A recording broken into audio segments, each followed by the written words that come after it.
All right, everybody, welcome to CSGO. We haven't done CSGO. Well, at least I haven't seen CSGO in a bit. Maybe we have. But we have USF Green versus Carleton JV today in NACE. So we're going to be starting that off just about soon. I think our first map is going to be Overpass. Yep. Overpass was the pick of USF Green Sports. Overpass is a USF favorite. It's been on many of our teams. We just love that map. Yeah, I remember they used to they always pick like Overpass. All the old Green team, even like a completely different team, they still loved Overpass. So I'm sure that that's definitely a good way for us to start off. Lots of experience over there. And then over on Carleton, Carleton has chosen Mirage. That is just the pugger's paradise. Let's see how much they've worked it out. See how much they can pull past us. Yeah, I mean, and like everyone plays Mirage, right? Everyone's like pretty like knows what they're doing on Mirage most of the time. So if that is your counter pick, I feel like it's a pretty much like a pretty neutral map, I'd say, right? Yeah, that it's kind of a neutral map, but there's also a very strong group of people, including people I know who are on the USF Green team, who actively just dislike playing Mirage. Oh yeah. So picking that up against them could very well just be a punish pick towards that. Yeah, I've definitely seen a lot of Mirage and a lot of Overpass spectating these games in the past. Definitely interested to see how this goes. Now, do you know much about you probably know more about the USF players than I do. Yeah. So we have, who are they again? We'll go through them real quick. So we got Dylan, or I think he's called in Face It, Swagmaster 01. All right. Then we got Not a Waffle, Raider or Volus. Then we got Kronos, also known as Chris, and then Tenny or Tony. Okay. All right. So that'll be our lineup today, and we'll be playing the Carleton JV squad. Hopefully we'll be getting into it soon, or all right, we're not sure yet. So, anything else to say, or should we just go to a break for a little bit? I can talk about the team a little bit. All right. I know the green team. That whole core of the roster, the four of those players have been together since at least last semester. Okay. This is essentially the same green team that was playing together last semester. They did really well. I believe they went pretty far, almost made playoffs. And there's just the new face on this team is Dylan, who's a swag master, who's going to be filling in over there. Okay, cool. And do you have any what kind of do they play any specific ways? Like certain players, are they who's the top frag? Who's the smoker? Do they have any specific roles usually? Kind of depends on the map, to be honest. Usually how it seems, it's I see the people who opt the most are Chris and sometimes Tony. Okay. They're usually holding out positions like that. Occasionally I see Chris going for crazy peaks, and sometimes he hits them. All right, I think we should be getting started anytime soon. Okay, we're working on it. All right, so I'm trying to think what else. So Overpass first map. Do we know what side they're on? Do you know? Starting. If it's how it is normally with these best of threes, USF is going to be starting on the T side, but I believe for Face It they might knife for sides anyway. Okay. So yeah, so it depends on because usually you see the knife round, but sometimes the knife round isn't an actual knife round, and it's just them. It's just a foregone conclusion, going by what they've decided on. Yeah. All right, so do we want to take it to break real quick? Do we have enough time? All right, so we're going to go to a quick break while we wait for the teams to get ready because, we never know what they're doing. We'll see you guys in a bit. Can't wait. All right, so sorry about the delay. We had a bit of a server error connecting, but USF is now down. No, I think the sides might be switched, actually. I think we're up 2-0 right now. Right? Yeah, that's the teams. Okay, so USF is currently up 2-0 on this Overpass map here. Again, this is going to be their map pick, so we're expecting to do good here. And it looking like they started on T side. Right now it's in a 2v1 with a Raider going against one Burp and Kowalski, with Kowalski already sitting in bank and Burp coming up with a rotate to headshot. Looks like that smoke is just dissipated over towards Dumpster, and Raider is now he's in that 1v2. He's clearing out truck while he waits for his CTs to show themselves. Yeah, and Burp's just going to be waiting down here. We'll see if he comes behind. Looking the other way, and USF is possibly behind them. 10 seconds left, and it looks like they're just starting to rotate. Oh, they've caught sight of him now. Yeah, now they know where Volus is. Goes for the plant. Not gonna get that one. Kowalski ready for that. All right, so now we got one for Carleton on the counter-terrorist side. If USF wished to buy here, they could do it. They'd have to make some sacrifices, probably get some Galils out, Mac 10s, but given the chance, they could break Carleton's money. But it looks like they're just going for the half buy here. Yeah, gonna go for a Tech 9, some Deagles, and a Galil. Okay, that's a pretty solid loadout. I mean, if they can take a round with that, it would be pretty good. You know, they would get some guns out of the side of Carleton and, you know, save some economy. But it's gonna be hard. If USF can take just 3 guns here, I'm pretty sure they'll be happy with this outcome. Yeah, exactly. You're not really exactly gonna be going for the round win with this loadout. You're just going for whatever you can. Oh, and it looks like Taj might take one out on long right now, but not going to be able to do it. Kind of to rotate back. We have Hypercube coming up here through the staircase. I'm going to forget some callouts because I haven't played this game in a long time. So it looks like Hypercube got taken out. He didn't even take one down with him, and Raider has just evened it out. It's a 4v3. Yeah, picks up the FAMAS too. So now they have a few guns on their side, right? They have a. They got the okay. Trade 3v2. CTs are coming up and rotate. USF has the site for now. Yeah, USF going to push in. They're both in this back behind the garbage right here. Oh, but mid plant can. Yeah, all right. Gets the plant down at least, though. You know, that's not bad. Yep, they get that extra money, and they got those 3 guns down. That's some serious economic damage. It's going to force Carleton to reinvest, and the next round they're going to be lacking a little bit, especially in Utah. Yeah, that's actually just pretty much, even though they were kind of getting close to getting that round win, possibly, you know, they had the site, but, you know, that's pretty much the best you can hope for is to get those 3 guns down and get the plant for the extra money. Yep, that bomb plant means that USF is going to have no stops with this round. Raiders going to be able to pull out the op, see where he decides to take that thing. So we got the CT set up here. See, they're splitting. It looks like we got people down, was that mid? It's towards Monster right now. Monster, right? Yep, and they're going through the short pipe onto water short. All right, so Hypercube coming down Secret right now. That's what that is, right? Secret. It's Connector. Oh my god, I'm gonna forget everything. Secret's over on Nuke, man. Yeah, I'm gonna forget everything right now. It's been so long. All right, Vols gets 1 kill with the op right there. But Hypercube gonna get out Waffle. Oh, that trade is denied for USF. It's very good damage. You got 2 players over on Carleton who are very low. But they're just walking out, not checking barrels, and he gets the. Ooh, and Burp gonna be able to take out 2 before getting taken down by that op, and that op is doing some work. I think the only 2 kills this round are from Vols with that op. Or is it Raider? Raider's his actual name. Yeah. Vols is his in-game. Okay. All right, but that is gonna be another round for Carleton. And they pick up that op that Vols had, and that's gonna be a real boon for the CT side. Not gonna have to waste the 4,750 for that big green gun. Yeah, and it looks like we're going to go into another save round for USF here. Just some Deagles and 1 Glock.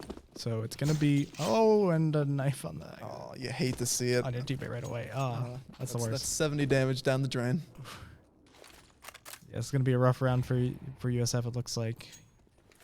Carleton is definitely ready to hold this. Oh, but Kronos with the 1 Deag. All right. That's the way to start it off, just to get picked off. It's traded by Taj, who doubles it up. All right, but Vols with another headshot with the Deagle, so we got a few Deagle kills here, you know, not too bad. But Vols also picked up the AK, so see what you can do with that. You got an AK with no armor behind it though, so that aim punch is going to be deadly. Oh yes. All right, just kind of playing it slow right now. Just waiting over in Yeah, that's heaven. Yeah, I'm trying to figure out where Vols is on the map with the mini map. Looks like he's just hanging out top con. Yeah, just kind of waiting, I guess. Oh, the bomb is down still, so he does have to pick that up if he wants to try to win this round. I think at this point he might just be trying to go for damage at this point. He was probably just hoping that someone would try to expose themselves out by divider or top or front bathroom. Yeah, but then again, none of the okay, so the bomb is all the way back here, so none of the CT really knew where it was. So they can kind of pick where to go, see what works best. Gonna go for B, it looks like. Yeah, this is gonna be a tough nut to crack because we got 1 dude up in heaven who's watching the short rotate out, and the other guy's just sitting in pit waiting for that bomb plant to come down. Yeah, but we got Taj watching A here. Gonna have to rotate as soon as they pretty much notice that Vols is here. 10 seconds left. He's sneaking out monster. Starting to get onto the site. Has a flame on Kowalski. Kowalski down a lot, but isn't able to get anything down. He almost burned to death on his teammate's molly right there, down to 2 HP. I was about to say he looked like he was dead there for a second. Roasting himself. Yeah, just for fun, you know, just a little heat. Yeah. All right, full AKs from USF. Gonna go back to a full buy round here. That is what you want to do.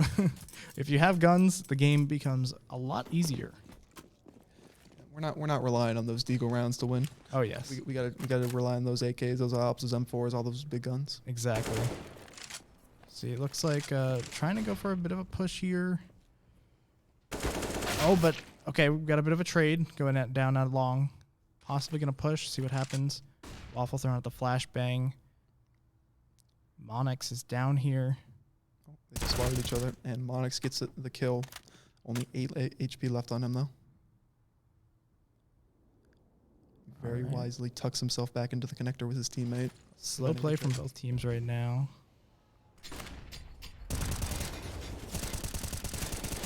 Oh, Somehow against that kill, I couldn't even see through all that. the grenade smoke. Yeah, exactly, all the explosive grenade.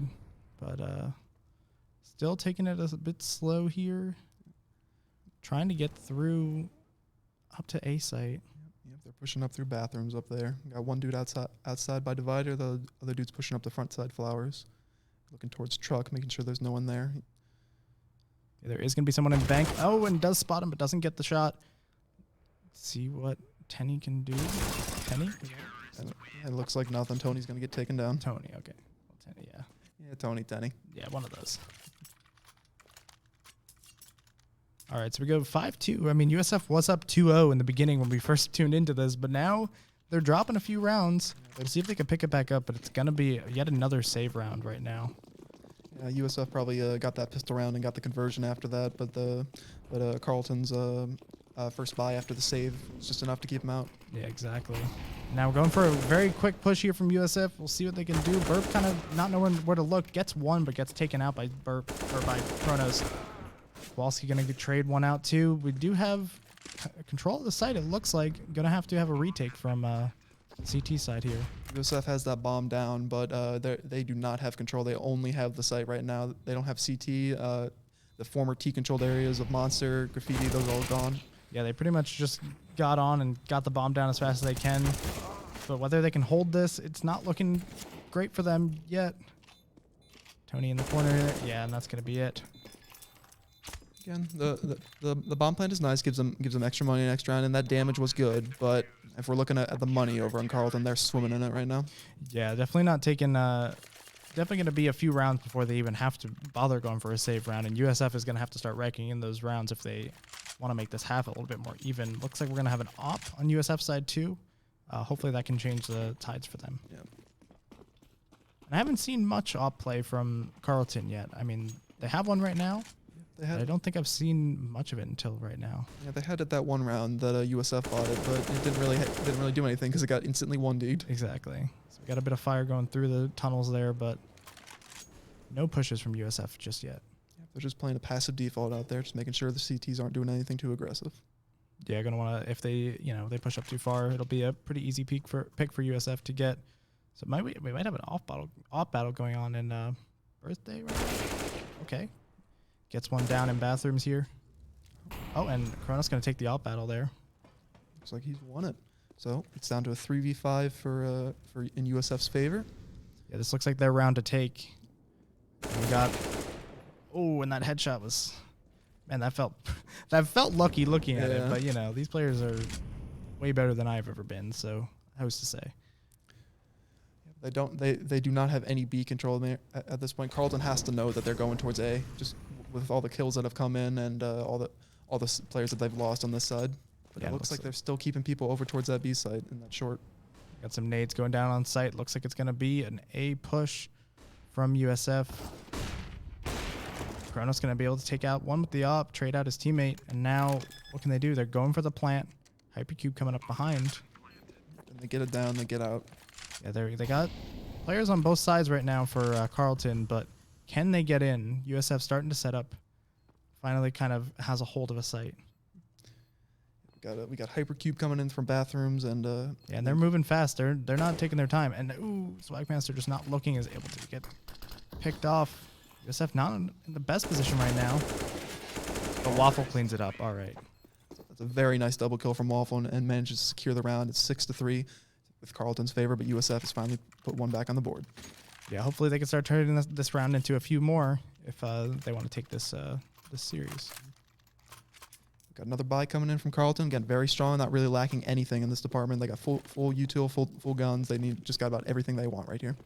Yeah, and it'll be, I mean, if they lose this round, they might not be in the greatest place economically. They're gonna have 2 round loss bows. They might be able to get a weird buyout if they want to force it, but it will be a little bit awkward if they lose this round. Mm-hmm.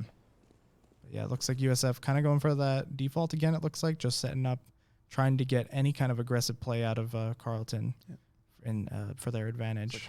Hypercube trying to phase the smoke, and he gets Swag Master out of it. Poor Dylan, man. Yeah, that was both of them just kind of waiting out the smoke, and Hypercube is able to take that fight. All right, gonna have a bit of smoke set up. Valis is pushing through short here. I don't think he expects that elevated position on top of the default site on B. I think he gets taken out. Ooh, and Taj just spots Tony there. Slowing down a bit over here while USF just kind of waits out, see if there's any more aggressive pushes from the CTs. Yeah, gonna be a 3v5 right now. It's way harder to do a 3v5. I feel like on the T side that's gonna be on the CT side. Yep. And Raider was not ready for that elevated position. Oh, and Kronos misses his op shot. Yeah, damage coming in. USF down to 1 player, just Waffle. It's falling apart for them. Looks like unless Waffle can do some serious damage here. Oh. And it's a flawless round for Carleton. Excellent hold for them. Excellent job, especially over in the connector and the monster side. Oh yeah, yeah. Did they not take any damage that round? I don't think they took a single point. No, perfectly flawless. You know, they drop 1 round and then they come back with that. Yep. That's one way to do it. All right, so USF gonna be able to do a bit of a buy right now. They do have one op on their side, so we'll see if Kronos can keep doing work with the op. He has done well so far. That op shot is ringed out past Fountain, but it hasn't caught anyone, so they know people are coming, but they have yet to get the kills. Just a bit of a bomb trade-off here, trying to push into... Ooh, but just not looking towards bathroom or towards the side over there. Just gets taken out from that divider position. It's going to be a battle here. They're going to be able to do a 2v1 for USF, take out Hypercube, start making their way.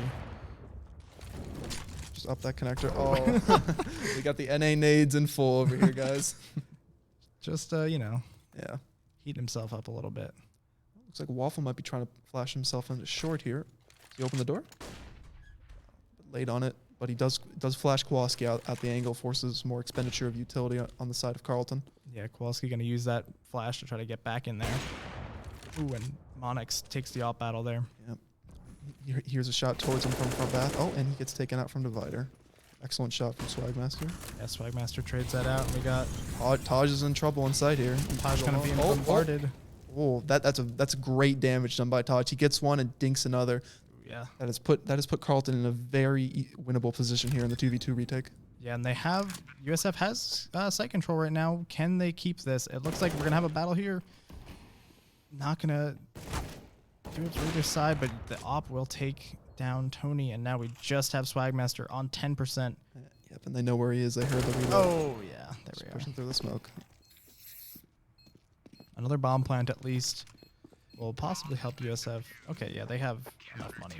They're getting another buy out of this round, but Carleton out of that round does get to have a double op setup now. Let's see how they play with that, because in the right hands, double op can just shut down every form of aggression on this map.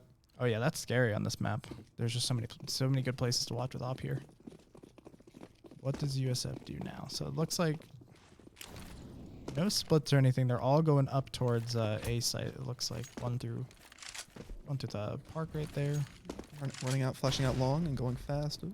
Yeah, very aggressive play from USF, but it's not working out. Monix is going to be able to take out one of them. Tony taking a bit of damage here through the smoke, it looks like. That smoke in front bath is just preventing Tony from getting that trade into connector. Oh, and Monix with another. I think that's his third this round. Yeah, Long just wasn't. It's not the play for USF, no. Yeah, that did not work for them. Monarch shutting them down with the op, and now just Kronos. Kronos all alone. Takes down one, but they're going to start pushing him now. Now they know where he is. It's a nice headshot on the player out of connector. I don't think he expected the... I don't think he knows about the next guy. Yeah, and he's doing pretty decent. There's going to be one behind him. Is he ready for it? And it doesn't look like it. Burp is going to take that. Burp only on 8 HP there. That could have been... You know, that could have been another kill if he was just a little bit more ready. And then it was just the ops. But unfortunately, it looks like it's going to be 9-3 with Carleton's advantage. USF going into another buy. This one's going to be weaker. They got 2 Galils, have much less utility on their side. But they still got something, you know. Smoke out. They have a heavy lean towards Monster right now. Might be trying to take that off right. Oh. No damage exchange. It's just a little flurry of utility going into the Monster pipe. Yeah, lots of utility going into the pipes there. No one really getting anything from either side here. Just another smoke down. How is USF gonna try to take one of these sites? They just have Carleton has such a good hold on all of these right now. Looks like they're making a play in through connector right now. Hypercube's been challenged here before. Let's see if he doesn't get anything. There we go. Gets a headshot. Only 50 damage, and that's going to be a pretty good trade to get you onto this site. It's a good opening. They got water control. It's going to make the rotate a little bit more difficult. And Raider with an excellent kill onto the player mid-site. It gets kind of forced out by that fire, but doesn't even matter. They're able to get onto the site, get the plant down, and now it's just going to be a 1v4. So it looks like this is going to be most likely a round win for USF. Just a flurry of flat frags coming out there right there. Taj is trying his best. He gets one, but then he gets taken out by that grenade. All right, and that's going to be another round win for USF. Still in this. It's a 9-4. You know, if they're... I don't know if they're more confident on their CT side, but if they are, they can definitely bring this back. Overpass is very much a CT side of the map. If USF can get these next 2 rounds and make it a 9-6 half, I would feel that they can feel pretty confident about bringing it back. Yeah, it's definitely a good... 9-6 would be a really good position to be in. For them, you know, once you start to get to, 11-4 isn't that easy, but 9-6 is doable. So they definitely got to try to get these next 2 rounds as best they can. 11-4 is is kind of a joke especially in the CS community about that. There's a kind of a half joke about it, called Zonic's Law. Zonic was the coach on Astralis for a very long time. Very nice trade kill over there. But anyways, he made the statement how 11-4 is the most dangerous scoreline any team can be in at the end of a half because it puts you into the position where the other team with the 11 points is like, oh, we're feeling extremely confident, like, oh, we got this in the bag, and then but the other team is thinking, oh, we can come back from this. So and then you have the enemy team just going on a spree of rounds and winning it out. So whenever, and we're always joking about this in the USF Discord. Just whenever it's 11-4, we say, "Oh, Zonic's Law," regardless of how feasible it is or not. Yeah, I mean, right now, hopefully they're not going towards that. If that's the joke, I don't feel like they want to be in that position. No, it's not a position you want to be in. Exactly. It's one that we've seen a fair amount of times. All right, I'm going to have some push from Monster here. Can they get through? Kowalski looking the other way. It might help them out, but they're just not quick enough to catch that. Another flash out. Oh, no. Goes knife, but the no-scope will take it, and just another op shot to clean that up. At the very least, he avoided utter humiliation. Exactly. As long as you don't get knifed, you don't get Zeused. It's not the worst thing in the world. Final round of the half here. USF's money is not great. They're going to be lacking a bit on the money in 2 players. Got that Mac 10 coming out on both Kronos and Waffle. Just a sign of the times that they're just not been a great half for them. Yeah, this is going to be the last round of half, so they definitely are just spending all the money they can to try to use this. Lots of grenades going out here, but just no reaction from Swagmaster to take out Taj, and Hypercube's going to take out Waffle too. Tony gets Monarch through the smoke. They know that wasn't the player who killed them. They know there's one more towards it from Bath or long side. Yeah, and USF pushing pretty quickly here. Let's see if that works out for them. Haven't seen too many fast pushes, but Taj coming up from behind. Are they ready for this? Hopefully they are. But good for it. He managed to catch him. They have that flank secure for now, and the Dice player is taken out. Excellent shot by Raider. All right, so now they see Burp and Garbage there. Okay, is that a trash can? What is it called again? Dumpster. Dumpster. Dumpster, headshot, jump up. It's a million names for it. I'm like, I know it has something to do with the trash there. All right. So just Hypercube here versus 2. It's going to be pretty close, though. They're both on 40, like around 40, 50 HP. So that'll be 1 down. Bomb right in the middle of site. Going to be pretty good place to hold it. And Volis will take that 10-5. They didn't get the 11-4 curse. They're missing Zonix a lot. Well, all right. So it looks like here we got, I mean, pretty even scores on both sides, at least like between the teams, right? Like USF, they have 2 players with 14 kills, 1 with 11. The rest, you know, they're... rest of them are hanging in there, yeah. No one's like, you know, no one's not dominating. No one's...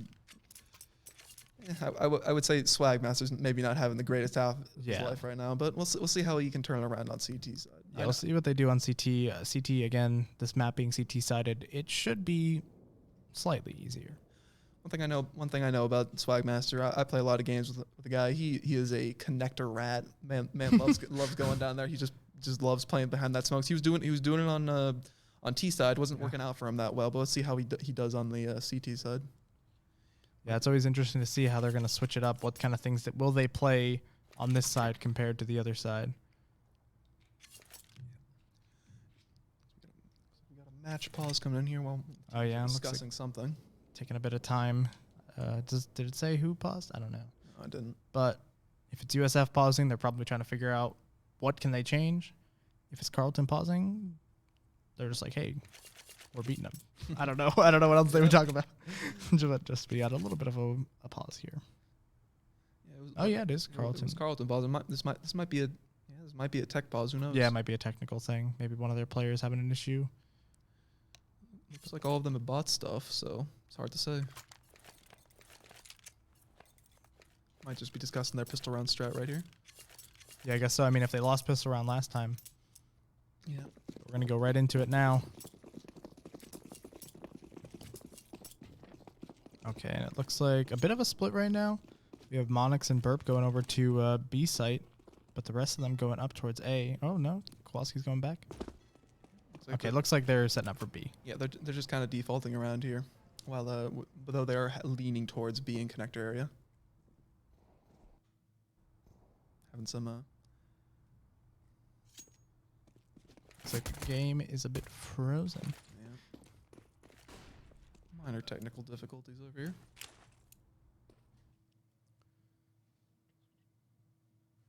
Switch to us for now. While you fix it, switch to us. All right, so we're gonna get that fixed, hopefully. Probably just a small technical issue with Counter-Strike. We'll see what happens. Hopefully, you can hear those frags coming in through my ears while they work on fixing the video. Yeah, we got some kills down. We'll try to commentate without seeing anything. We got some. We could do this. We could try to do this like radio. Maybe just try to guess. Like, oh, it sounds like Glock's got a kill.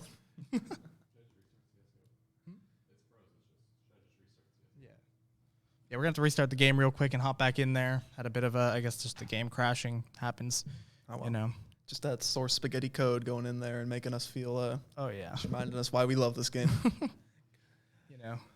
I remember like years ago there was talk of CSGO being, like they're making this, what was it, Source 2 or whatever, and CSGO being switched, but I haven't heard any of that. That talk has actually been going on for what it feels like a decade at this point. Yeah, because I was still playing the game when that was being talked about. I know a few Valve games have been put to Source 2. Like, I know Dota got entirely switched over to Source 2. But I don't know if they're ever going to actually switch Counter-Strike to it. Because that'd be a monumental shift. It would definitely make the game, at the very least, more visually appealing. But honestly, for the competitive scene, I don't know how much players would really enjoy it. Yeah, how many things would change and make that an actual... desirable change, but it looks like we're able to get back into it. Okay, CSGO back up and working. It's like USF has taken the pistol round. Yeah, now holding. Oh, Kowalski just runs in with that back 10 right there. That force buy from Carleton is just evened it out. Waffles on an island here, and he's been taken out. That's an AUG drop. It looks like they might be going fast towards A. Throw that dumpster smoke, picking up the AUG. Yeah, and it's interesting to see them have gone for a bit of a force buy on round 2, but. All right, Volis holding, able to take out 2. It's double kill from him, forcing them back towards, at least back off towards bathroom. While one of their other players creeps up toward long. Oh, he's got the lineup. Oh, and the grenade's gonna take out Volis too. I was wondering where he got killed from. Yeah. But damn, that's gonna be the round taken again for Carleton. So 11-6. It's almost disastrous for USF because their loss bonus is in the bin right now. Their finances are destroyed. Yeah, they're not having a good time on money. They're going for all deagles. I mean, at this point, it's like, yeah, you know that's going to be a save round. You're not expecting to win it, but it's not the greatest place to not be winning rounds right now. 11-6. All right, so we got a bit of a fast push here. It looks like Carleton's playing this T side pretty quickly. They're running up, you know, not taking nearly as much space as USF did, and Kowalski can be able to take out Waffle right inside bathrooms there. It's one of their few players with armor taken down. Just the 4 deagles, 3 of which are unarmored, which are left on USF. Looks like they got a boost going over here towards truck. Trying to see over it, get any cheeky kills. Yeah, smoke coming out. Starting to throw the utility on site. It looks like it's going to be an A push. Is USF ready? They have all 4 of their players around here right now. Let's see if they can do anything. Kronos is able to take out 1, but then just 3 kills from Carleton's side, and now Wallace all stuck down here alone. Just catch Burp, who's just maybe overextending right there, but it still is a 3v1 with just a deagle to Raider's name. Stuck all alone in the bank there. Yep. And there he goes. It's 12-6 for Carleton. Yeah, Monarch's able to clean that out, and we go to the next round. Does USF have the money to? I don't think they're going to do it. Their finances are in a weird place here. Yeah, not. They'll probably save here, and if they save here, they'll be able to get everything they want next round. They'll be able to get the any op they want, all full util, all the kits, everything, all the goodies. Yep, you're right. That's exactly what they're going for. Waffle has a Zeus. Not sure if that's on purpose because I've. It looks like it's on purpose. He's holding it. He's going in. I think he's going into connector with it. All right, going for something there. Yeah. We got a pretty decent grenade damage there and a fire. Oh. But Burp hops down, gets out Waffle, and can he take out Swagmaster too? And he will. I was praying for that Zeus, man. I was praying for that Zeus. It's always fun here, and that zap of electricity and the terrorists just screaming. Taj takes out Kronos. Now they're on the site. Only Wallace left once again. Feels like it keeps getting left up to Wallace. Yeah, he's managed to scavenge himself a nice little Galil, but who knows if he even tries to save that, because I do have a buy next round. So he might just go and try to deal as much damage as possible with it. Yeah, it is 3v1. Not the, I mean, it's better than a 5v1, but it's not the greatest position to be in. Gonna be in this bank once again. What can he do from this angle? Not much. Yeah, all the players are tucking it in over here towards either the truck corner or long. Yeah, Carleton's not playing around. They're not trying to throw any free rounds. Oh, but some damage. Wallace takes out 1, but Taj is ready. All right, and here comes USF's first full buy on the CT side. Okay, he'll be able to get pretty much everything they want. If Chris decides to go for that op, he'll be able to. Got their guns, got their util, got their kit, and he does pull up that op. He's got a pistol behind it as well, so in case he decides to get rushed down, he'll still have a fighting chance. Yeah, I'm interested to see how he does with the op. Hopefully that's kind of what USF is going to need to try to bring this game back. But right now, some fast pushing from Carleton. They're going all the way in right now. Yeah, looks like USF is playing pretty passive on A. They're not putting anyone up. Pushing anyone up in long or in bathroom. They're playing on site. Looks like on the truck and on the dice position. Yeah, just trying to play it safe right now. Doesn't look like Carleton has decided which side they want to go for right now. So they have a lean towards A right now, but the interesting thing about Overfast, you have those really fast rotations because of the connector position. Yeah, you really can get it places pretty quickly on this map. But yeah, definitely leaning towards A now for sure. Oh, and Kronos goes down, dropping the op. Can USF pick it up, or is it going to go to Carleton right now? Looks like it's going to go to Carleton. Waffle going to take out one with the FAMAS here. Can he get another? Does get another one. He's stuck here, man. He's got to use his USB. Oh, definitely not in the greatest place. Wallace somehow ends up taking out Monix over there, completely on a different site. Yeah, just catches the lurk. But Burp coming out from long manages to finally take out Waffle, and Carleton does have the site. They have more than the site. They have a kill on top of it. Once again, just Wallace here left to try to fend for himself. But there is, 2v1. And gets 1 with the headshot right there. This is doable. He's got a kit. He's got 2 flash. If he could find a smoke, that would be a dream. Has the utility to do this for sure. Doesn't know where. Gonna probably expect the bathrooms right now just because of the bomb positioning. Looks around long too. Hypercube has spotted him. He's know he's got him now.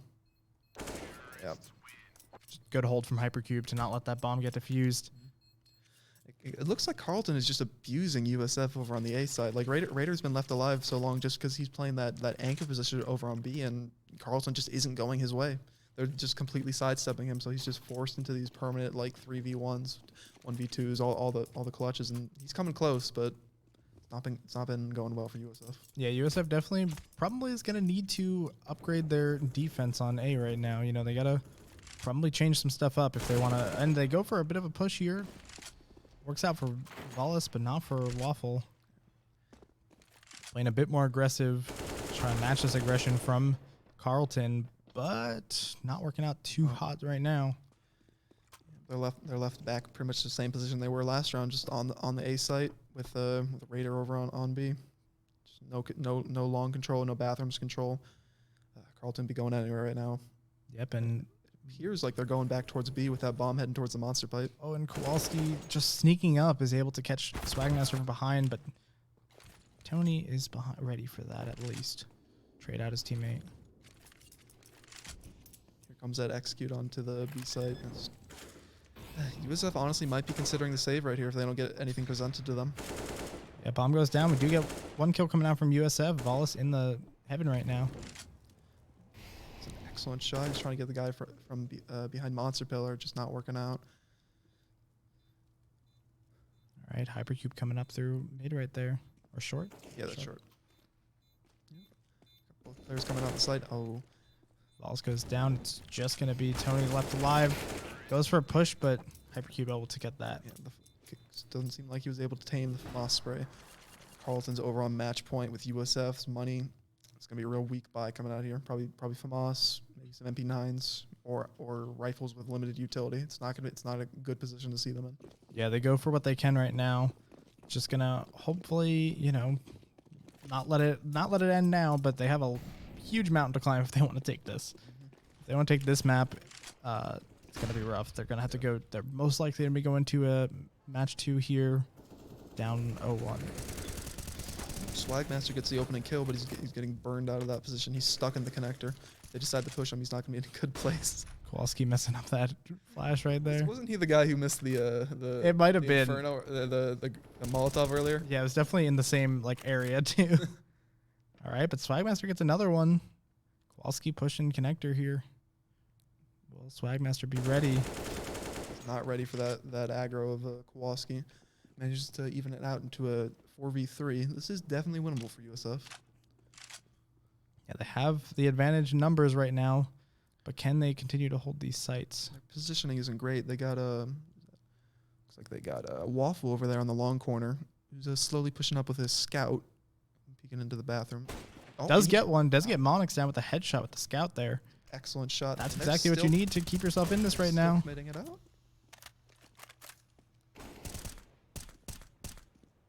Just one player left.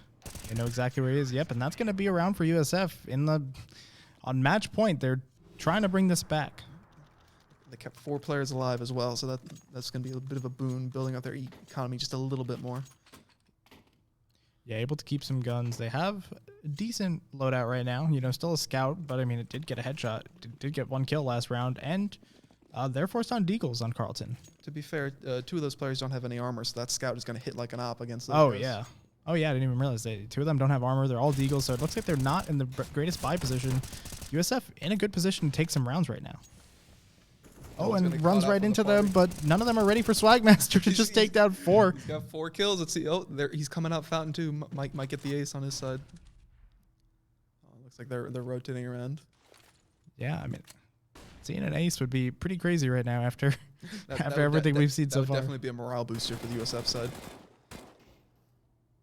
Yeah, and even if you don't take this game, you know, at least so they get that round. Even if you don't take this game now, at least you kind of have a bit of momentum after those 2 rounds. Those two rounds felt pretty good for USF. And if they can go into the next game kind of with that confidence that they had right there. Just riding that momentum, that'll definitely give them a boost just in the early stages of Mirage. For sure.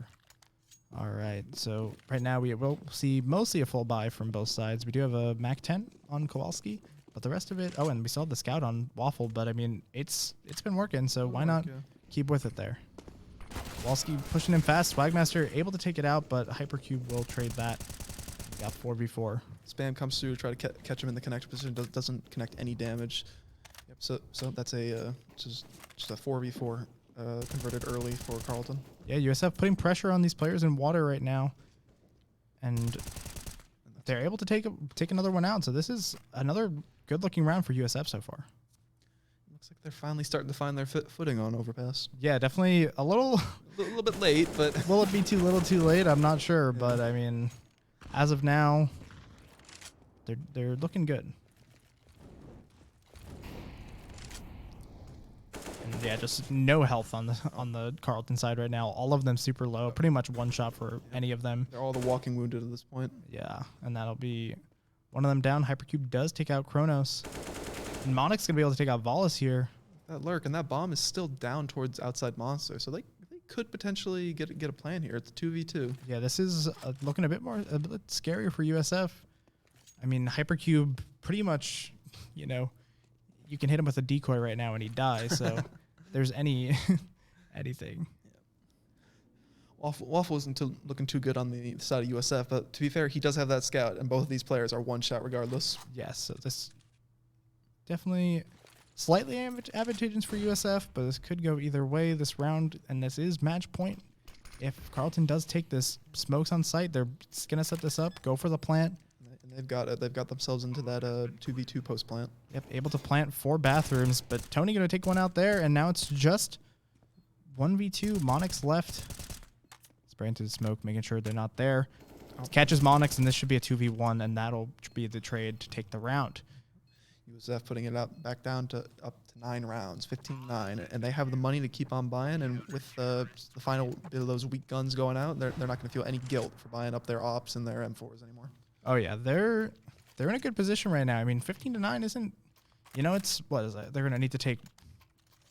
They need 6 more rounds in a row just to get to overtime. Yeah. So it's possible, but it is a lot to ask after the slow start that's been this game. Carleton's over on a force. Looks like they're just going fast towards B. Oh yeah, they're rushing, but they're going to run right into all these grenades from Tony right now. Doesn't do that much, but they've gotten out the monster pipe. Yeah, they're all on site, but pretty weak. USF is trying to shut it down right now. It looks like they're succeeding. Yeah, nothing really it feels like Carleton's able to do. They do take out one player, but it's only going to be one of them left. Just Burp stuck behind that pillar in the middle. Yep, and that'll be it with the grenade to take it. That was a very solid defense over on the B site. Only losing one player and just farming those bank accounts with those kills. And USF coming alive at this match point. They're not ready to give this game up, you know? And as I said before, you know, going into next game, even if they do lose this, at least they kind of have this momentum of, okay, we won a couple rounds in a row.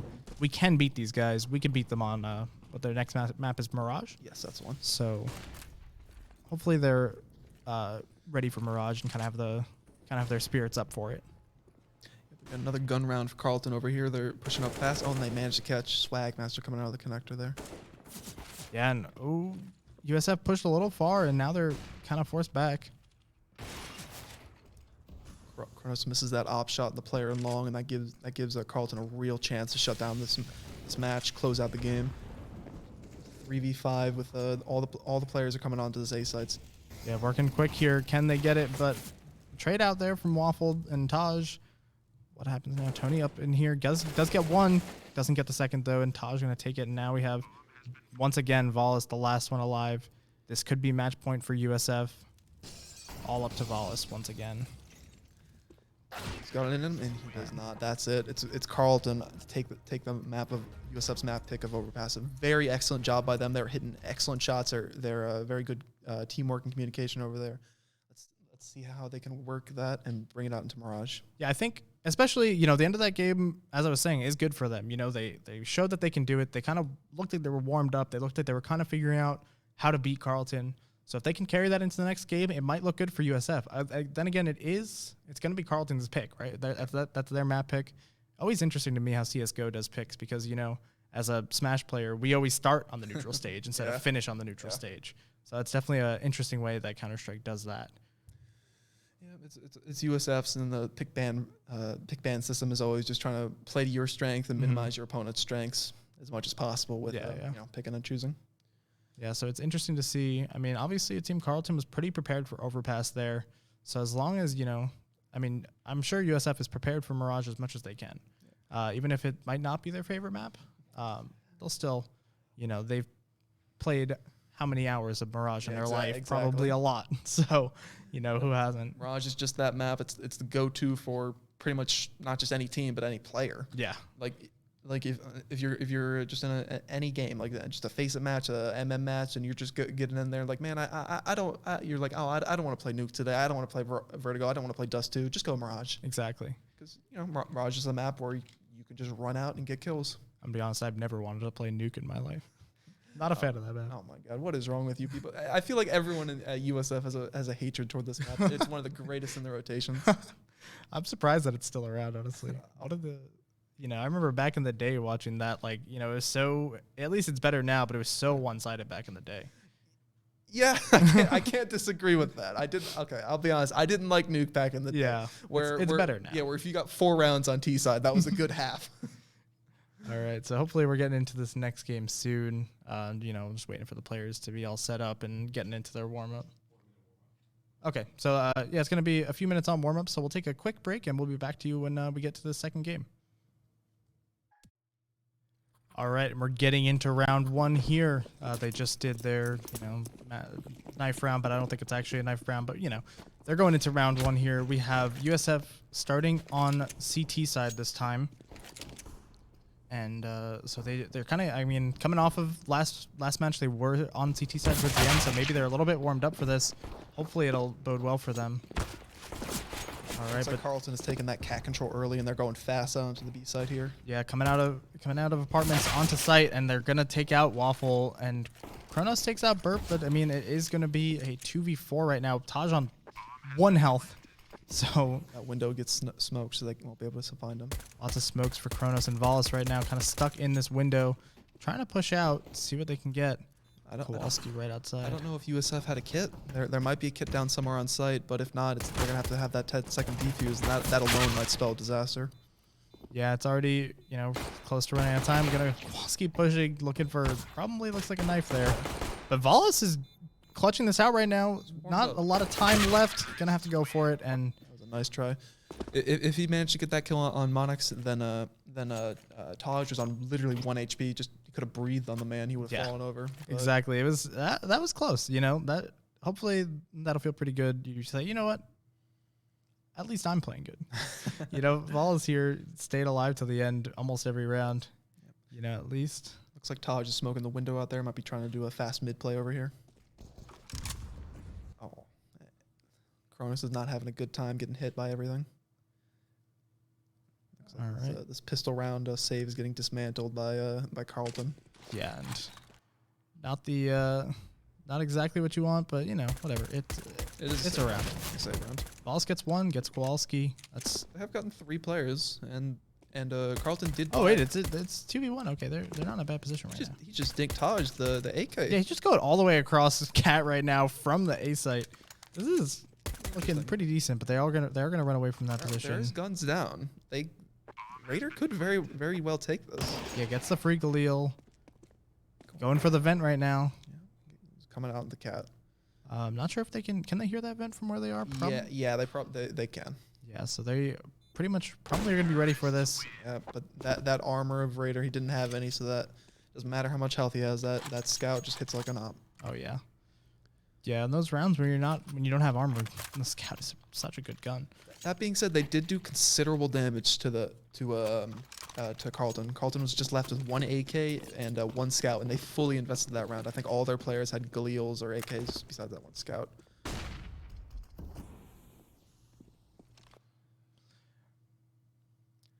Okay, so we're gonna swap sides in a second because it's USF is not up 2-0 right now, but they win that round super quickly. I wasn't even as well. Yeah, I didn't even pay attention. That was a yeah, I was like trying to pay attention to just I was like, oh, we gotta swap that, and then I look back and it's over. Yeah, it's just a flawless round for USF. They didn't even lose anyone.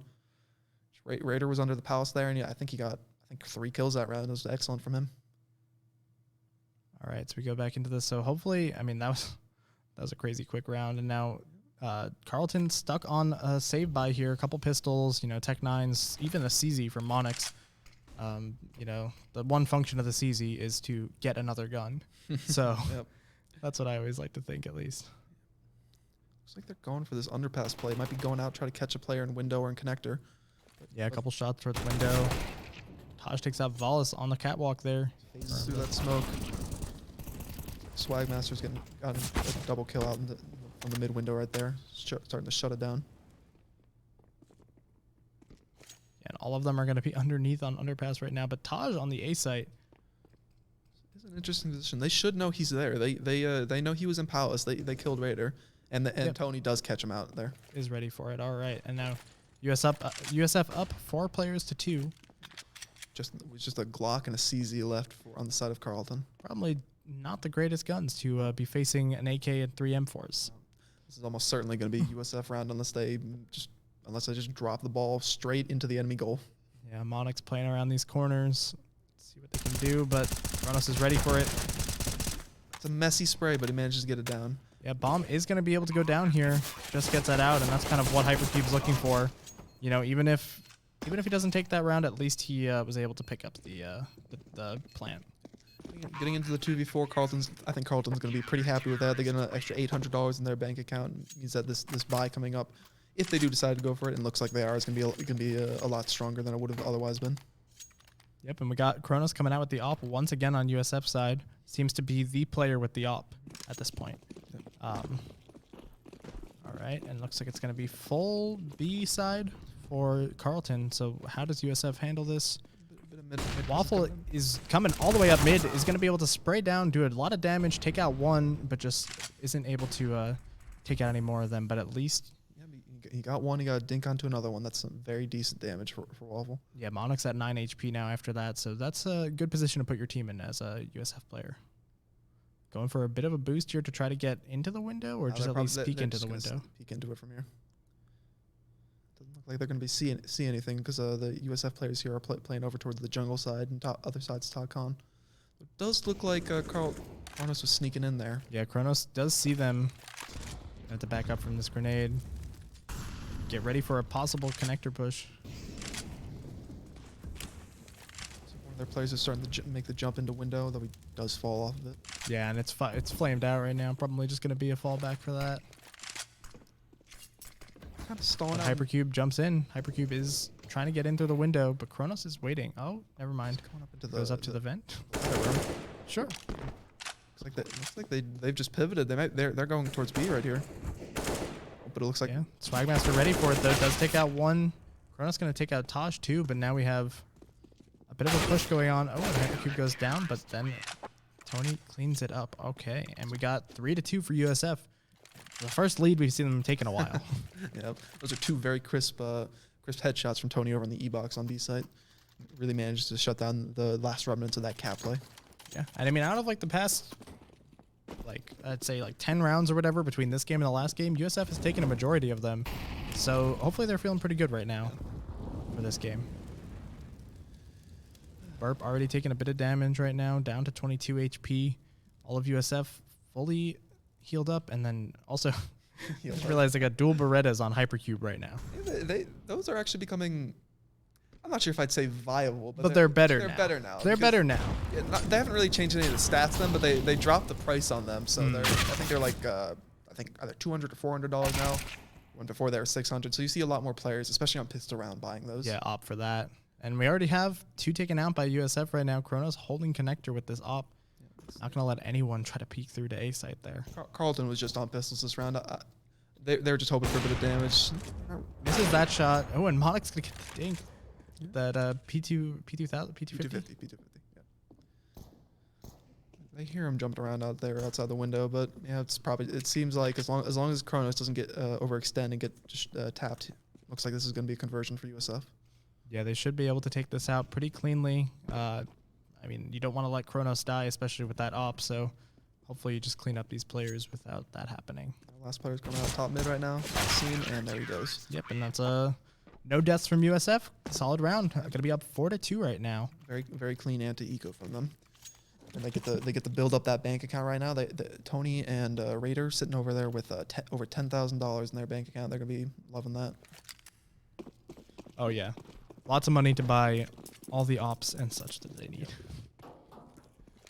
Looks like they're going for a fast play out mid right here. Yep, ready for mid. Gonna throw all the grenades at Kronos there. Not gonna let window do what it needs to do. Yeah, he was stuck in there, man. And that smoke hit him and just created a one way that just not even a one way, just a smoke that just cuts him off. He can't get out. Just gets gunned down in there. Yeah, and that's unfortunate to see. But we're gonna see how do they get onto the site here. It looks like they're going for A site right now. That lurk attempt out Palace is just cut flat by a Raider. Yeah, and they might be changing up. No, it looks like they still want to go connector.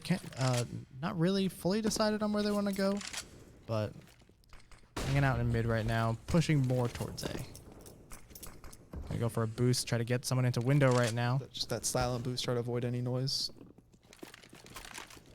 Just throwing that op out of there, try to keep it out. Oh, and we got Waffle sprayed through. Knows that they're gonna be in there. Oh. No one dies from that exchange, but lots of damage exchanged. Looks like they've gotten the B site. They got a player out on Van already. He's playing. Looks like Monix is planning in the empty pillar. Yeah, USF has not a lot of coverage on B right now, but Tony is here to try to clean it up. Does take out Monix. Isn't going to be able to take out Burp, but at least they give away the position. Ball's going to be all alone, though. Honestly, Burp just saved that round right there. I'm not sure if you saw the other two players on Carleton. They were so far away from that. If USF knew that, they could have just stuck that bomb in empty pillar with their kits, and with their kits that they had, there was nothing that Carleton could have done. Yeah, Burp. Yeah, Burp's heroic play, that double kill over from near the Van pillar position just saves the round for Carleton. Yeah, now they're going to be able to get this bomb to go off, and that's going to be the round for Carleton. Wallace looking for some kills on the exit there. He's going to trade him out. Lose an op, too, for USF. But, USF with enough money to not really worry about that, other than the fact that they're not sweating it right now. They did give an op to the other side, but at least they can still buy their own. Honestly, the damage that they did this round was pretty decent. The Carleton's money is not secure right now. They still have economic woes from those earlier force buys. So those 3 kills that they got, especially that extra kill that Raider got right at the end of the round, does have some serious economic consequences. Especially if USF win this next round, Carleton's money is going to be extremely hurt. They're probably going to have to go for a partial buy next round, and that should just be an easy cleanup for USF if they manage to take this round. And Waffle able to be kind of hidden by the smoke there. Not always the best thing to have that smoke for CT side, but it works out for them. Getting kind of past Taj right now. Taj all the way pushed up right underneath window. So Tony just caught him in the fadeaway, but doesn't manage to catch any damage. But he does manage to convey that info that there's someone under window to the rest of his team. Yeah, picking out. Oh, and whoa, I can't speak. A failed fire. I couldn't say those 2 F words back to back. A failed fire from Monix there. And now we have just pure NA nades over here, man. Lots of just waiting out right now from both sides. It looks like we're going for, I don't think they know that Waffle's there. They're like expecting someone to be up in window, and they know that someone's probably in window, but they don't know where that is. Yeah. Looks like they're starting to execute onto A side. And Taj not ready for that one. Get USF just taking them all out within seconds. Every player goes down. It seems like USF's A team, A side defense is just on point right now. Like pretty much every play that has gone out to that side, it's just been shut down. I think the only rounds Carleton has gotten so far has been from them going for either the kills or planting on that B site. So. That's what it feels like, at least. Definitely for sure is that B, and they're going for it. They know that B is their at least stronger site right now. Yeah, like I said, they're on that weird half like pistol buy. So got the 3 armored Deagles with a Glock and a CZ. So. Yep, and it looks like USF is also prepared for them to go B. Lots of nades coming out from Swagmaster, and just kind of hanging back here in back alley for Carleton. Looks like maybe possibly rotate to mid right now. Pushing up a few players. Taj is going to be up here. Going down and trying to maybe take that bottom connector control while the rest of his team works around in either the top mid or the underpass positions. Yeah, once again, going towards underpass. They really do like this area all the way at the top of mid by underpass. It gives them the option to go underpass to go towards B or connector to go towards A if that's what's going to be the best option for them. So pretty good position to be in. He's taking that fight long range with a Glock. He's a braver man than I am to do that.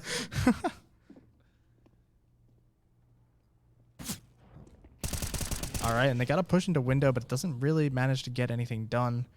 And just, you know, the guns on both sides are so lopsided right now that any kind of, even if they make the plays they need to make, they're not going to be able to win the fights. So much spam damage to the wall right there. Leaves him on 2 HP. Finally gets taken out by the op, and there it is. Another flawless anti-eco for USF, and they're up to 6-3 on the CT side of Mirage. Yeah, and I definitely am noticing that Tony's getting a ton of kills right now. He's just 13 and 3. That's a solid score. 9 rounds in. Kind of just farming them, and I know Raider has been putting in work over on the A side there, especially in the underpals position. And it feels like also the rounds that USF are winning right now, that they're winning with a lot more players alive than they were. Like last round, it was always like one player left, and right now, kind of most of their players are staying alive and sticking through these rounds. Another fight going out towards top middle right here with Kronos missing the shot, but he's just falling off. He wants nothing to do with it. That's an excellent push out into Palace from Raider. And managed to secure an opening frag for USF Green. Yep, and we have Kronos with the op here trying to go towards window. He knows that they like to play outside a window and they like to try to get into it. Even though I haven't seen it work out for them really much. Nope. They're going towards window and they're like going in, and it just hasn't really been what they need to get these rounds. Almost every time they've I think the one time it worked was when they smoked off the front side of the window and then just jumped into the ladder room. Yeah, they went out onto B side. Yeah, they went towards B side. So it looks like, you know, their strengths are definitely going to be on B. But once again, Hypercube going towards the window to try to get in does catch Tony like throwing a grenade. Kronos man just catch him from the top con position. Ooh, and too many peek out of connector there at once. Those flashes blind Waffle, and they have a clear sight onto B. Just a player on bench right now. Yeah, now pushing onto B site once again. Swagmaster is going to be here. Looks like, hopefully can defend the site, but maybe they're switching around and going A. They've pivoted toward the A side. They got Raider up in the Palace position. Surely they have to know about this. He killed a man there not too long ago. And misses that spray, but at least cleans it up. I don't even know how do they not consider that? They saw him like just at the start. Oh of the yeah, round. they did. Yeah. Just getting that kill. Yeah, I guess they're kind of figured they can take the battle, but now Swagmaster able to rotate quick enough, and Valis saving that by being in Palace there. Good on him not kind of falling for the tricks that they were going to go B, and they switched over to A, but Valis was ready for it. Now it's going to be 3-7. USF winning so far. This is the second map, which is interesting that they were losing on their map, but winning on the opponent's map now. Honestly, it might have just been that every time you lose your map pick, it's just that like little like voice in the back of your head saying, "Okay, guys, we have to win this or it's done. Yeah, we got to come in now." Yeah, it's scary, but like right now you're kind of on the, you know, you're on your last match. Do what you can. Yep. It's like it's like that voice saying, "Well, we're either going to make a really good showing here or we're going home." So. Exactly. And now this is round 2 of this league so far this season? Yeah, this is the second match that they're going to have. And did they win their first match? I don't think they did. No, okay. I think the maps were.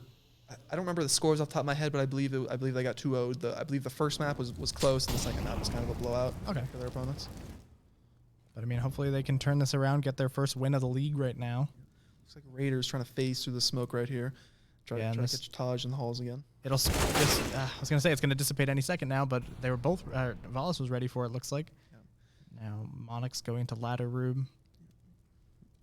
Waffle might not have caught that. Yeah. Yeah, not making any sound right now. Doesn't look like he might not be ready for it. Mox can just peek out there the right way. Might get a free kill and open up the avenue towards the B site.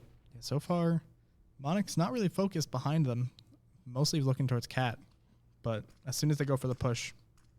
This is dangerous. Waffle has his back turned. Yep. Yep. And there we go. It looks like a B push once again. Going to be able to come out apartments here. Swagmaster on the back of the site. Just too many of them to take care of. Kronos misses another op shot that opens them up to the site, and those windows are smoked, re-smoked even. All the entrances to the site completely blocked off. While spraying through, getting hit by a grenade. Does end up picking up an op there. Yep.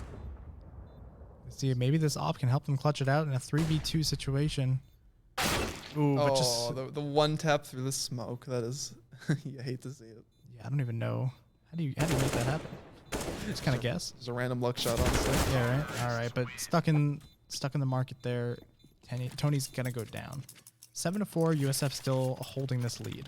USF still has plenty of money. Raider sitting over there with Vol sitting over there with just casual $14,000 in his bank account. His team will be able to have pretty much anything they want this round. Carleton's still going to need to be able to push hard to be able to break USF's money.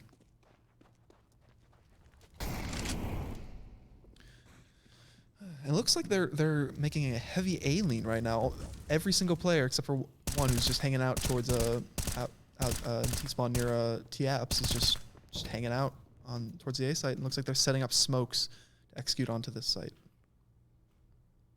Yeah, just a lot of slow play right now from both sides. Looks like Voss might peek into Palace here, see if there's anything going on. Kowalski is going to be right behind that wall. Who's going to get it down? Voss will take it. He's just been a monster peeking up into the Palace. He's just been denying them this position time and time again.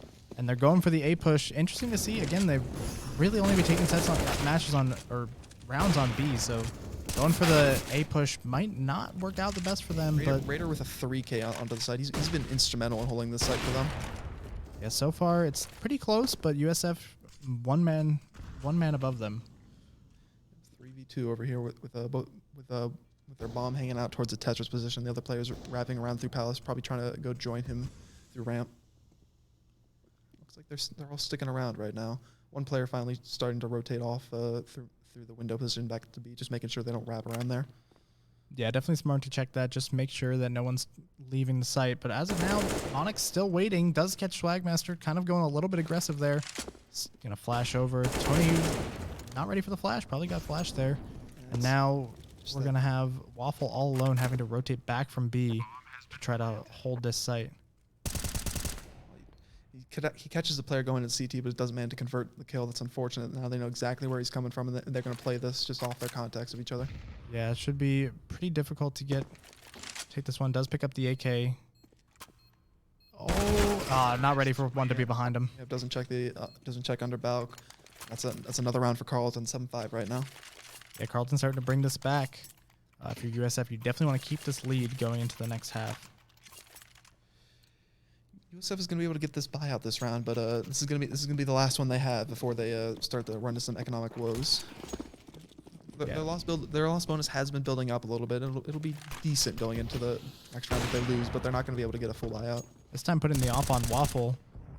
Maybe Chrono's just not feeling it right now. Switches it off. Maybe says Waffle might be able to do a little bit better. Maybe just Waffle just had a better position for mid. Who knows? Kowalski and Vols also going for that Palace fight once again. Tony catches the burp out from the top front position. Monix loses that op right there in mid, and now USF in a favorable position this round. 3v5. Oh, make that a 2v5 as Kronos finds another one. Hypercube ready for that at least to get the trade, but not in the greatest position to take this match, to take this round. It looks like Raider has found the bomb in T-spawn, so. Oh. And it's just Kowalski left on the A site. Does manage to get 2. That's decent damage. Yeah, that's good, but not when your bomb is, yeah, other side of the map, being guarded by one of the enemy team. No. Yeah, where? And it looks like Swagmaster is joining his teammate over there, just making sure that there's no chance for him to win this round, so they can cover both sides of this bomb. Yeah, just gonna watch this. Not gonna let anything really slip away from them. Oh. We got Raider just staring into the Palace position. I feel like it's probably his favorite part of the map right there. Yeah, Kowalski. He's just searching, trying to find any 1v1 he can against these two remaining players. Just doesn't have a lot of time to get the bomb. Is he gonna go for it right now? At this point, I think he might just grab the op and save. Yep. Yeah, that looks like what he's gonna do. That's his best option. He couldn't find anyone. His bomb's way too far away. Just has to concede the round. Yeah, I was definitely seeing they were definitely running out of time. Like there was even like 20 seconds ago. It's like there's no way you're gonna get the bomb and get it planted in time. Nope. Not with 2 players both on it.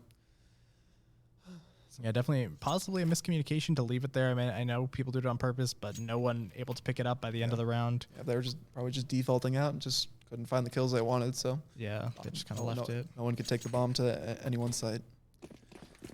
Carleton is going to get another buyout here. It's going to be a bit limited on util and weaponry. Taj only on that Deagle and Bourbon with only one flashbang. But they do have this op out.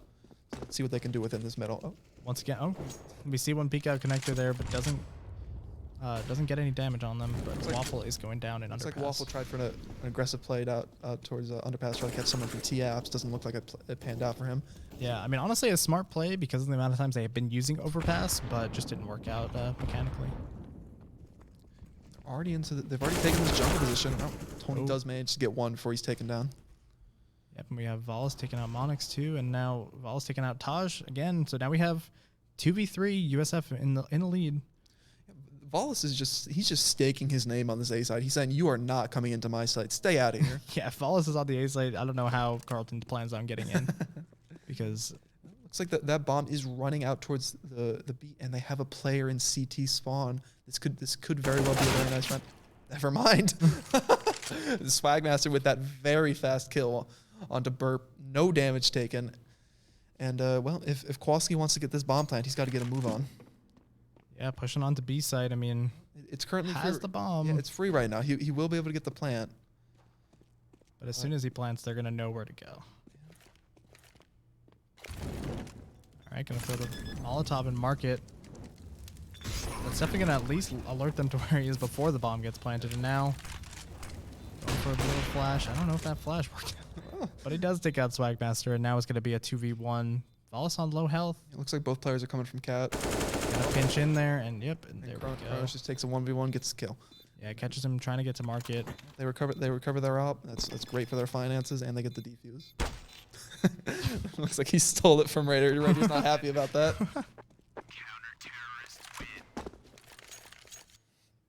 All right, we got last round of first half here, 9-5. They could possibly go completely opposite of what the last one was. I think the last game they went down 10-5. I think so. Into the second half. So now this game possibly going up 10-5 for USF, or as Carleton, you want to get that 9-6. That 9-6 gives you a bit of leeway. You're not going to be relying so much on winning the pistol round. Yeah, and a bit of a push coming out from Kowalski on A, but backs up because once again A is not working out well. Kronos gonna go down in mid to Monix. Hypercube coming out underpass once again. And looks like Waffle got taken out with that op near top com. Let's see if they're ready for Tony playing the close stairs position though. Yeah, they are gonna be pushing in, and they check, look away, and then they end up coming back. And, all right, 9-6 half. All right. Pretty good for both sides. USF obviously slightly in the lead on CT side, which is always, I mean, I'm not sure. Is this map? You think this map is more CT, or is it pretty even? It's pretty even, but it's like slightly CT sided. I feel like every map is mostly like CT sided, right? Every map is the only maps that aren't is like Old Dust 2 before they changed the map a little bit. And I think Vertigo is like very, very slightly T-sided. Maybe not anymore. I'm not sure. Yeah, we'll see. So what does USF do to push this round? Looks like they're kind of going for A right now. Not kind of. They are going for A now. They put all their eggs in here. Looks like they're setting up their smoke, setting up their flashbangs. Yeah, they do have only Waffle with a few grenades on him.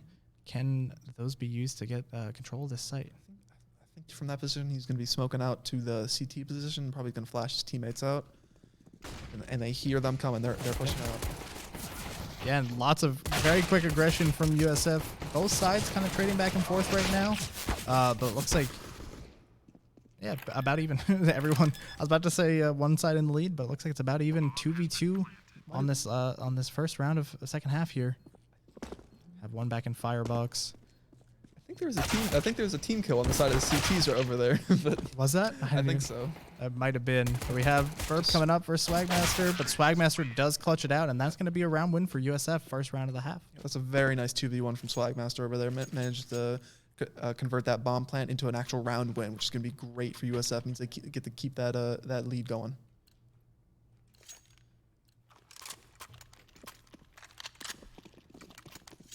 Looks like there was some conversation going in the in-game chat over there. I don't know what that was about. All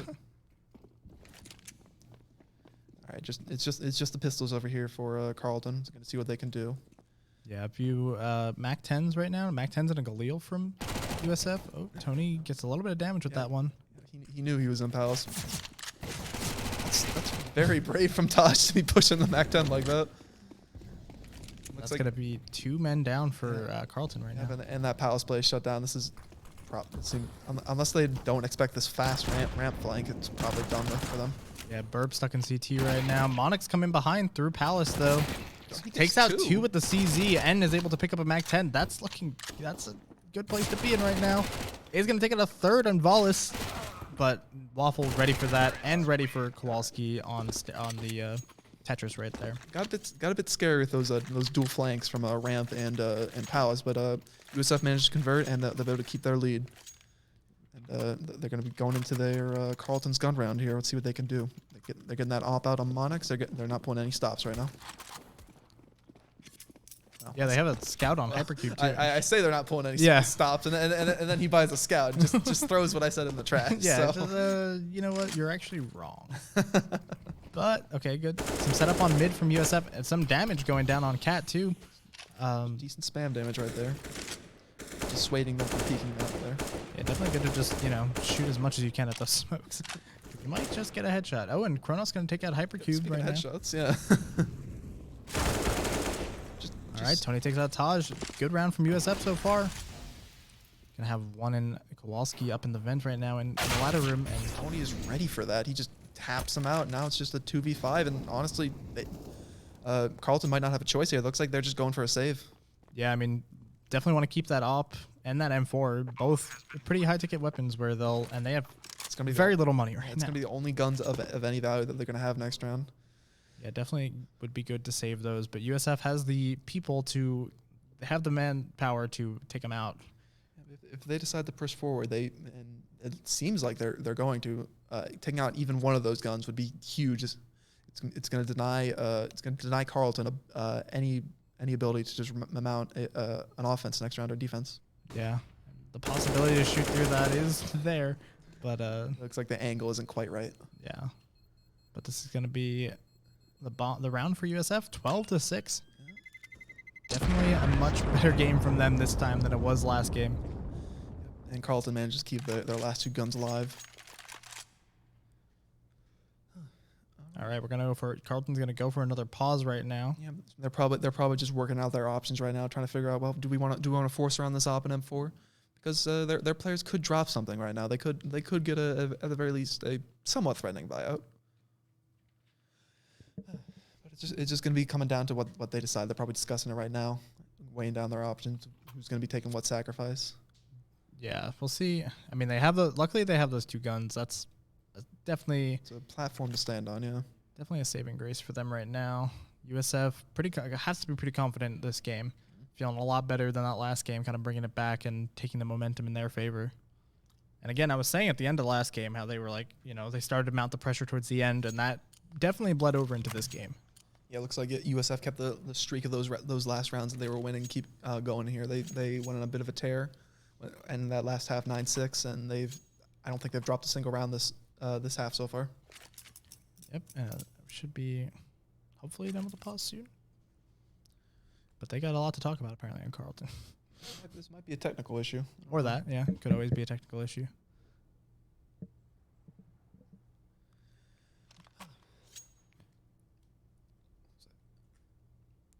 So have you been following the CS:GO competitive scene at all lately? Not much. Not no. much, no. I played CS:GO in all of high school, and then I've just played on and off since then. Yeah, I understand. So I want to keep up with it more. That definitely keep thinking to myself, I should be following this stuff because I do enjoy it. I love watching CS:GO. Certain games are just, even if I don't play them, I love watching Counter-Strike, Rocket League. Those are always fun to watch even if you don't play them. Yeah. I know coming up soon we're having the IEM Katowice events, and that's where a bunch of the bigger teams are going to start competing with a lot of them with the first time with their newer rosters since the winter player break. So that's going to be real interesting to see. Yeah, I definitely should try to check in on that myself. But we get into this round now. USF up 12-6, Carleton down. What can they do to mount this comeback possibly? Looks like Carleton did decide to force around those 2 saved guns, so they're gonna get a decent buyout out here. Their util is a little bit lacking. Taj has an MP9 which goes down instantly, but he is traded out by that op on Monix. Yeah, that op is That op is definitely going to be good for them right now. Tony goes down 2 to Kowalski right now. It's going to be a 3v4 for USF. Yep. Swagmaster going down onto underpass. Anyone going to be down there? No one is right now.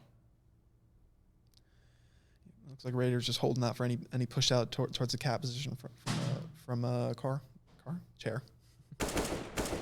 Oh, we got a little bit of something going on there, but not too much fire exchanged. Yep.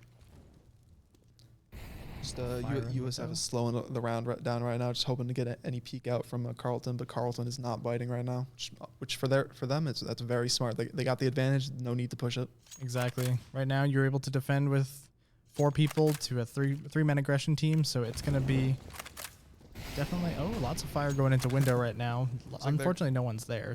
They're going for the cap play out to A.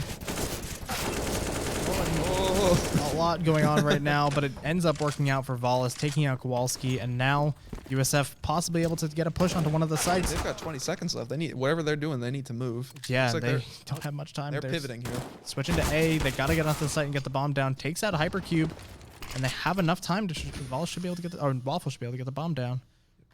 Volis gonna be watching CT, ready for that ticket jump up was scary, but both sides get off with only a bit of damage onto Onyx. Yeah, and it looks like we have one in CT and one in connector. Is that it? Yep, one in connector. Yep. So hopefully USF kind of knows where they are. Do they?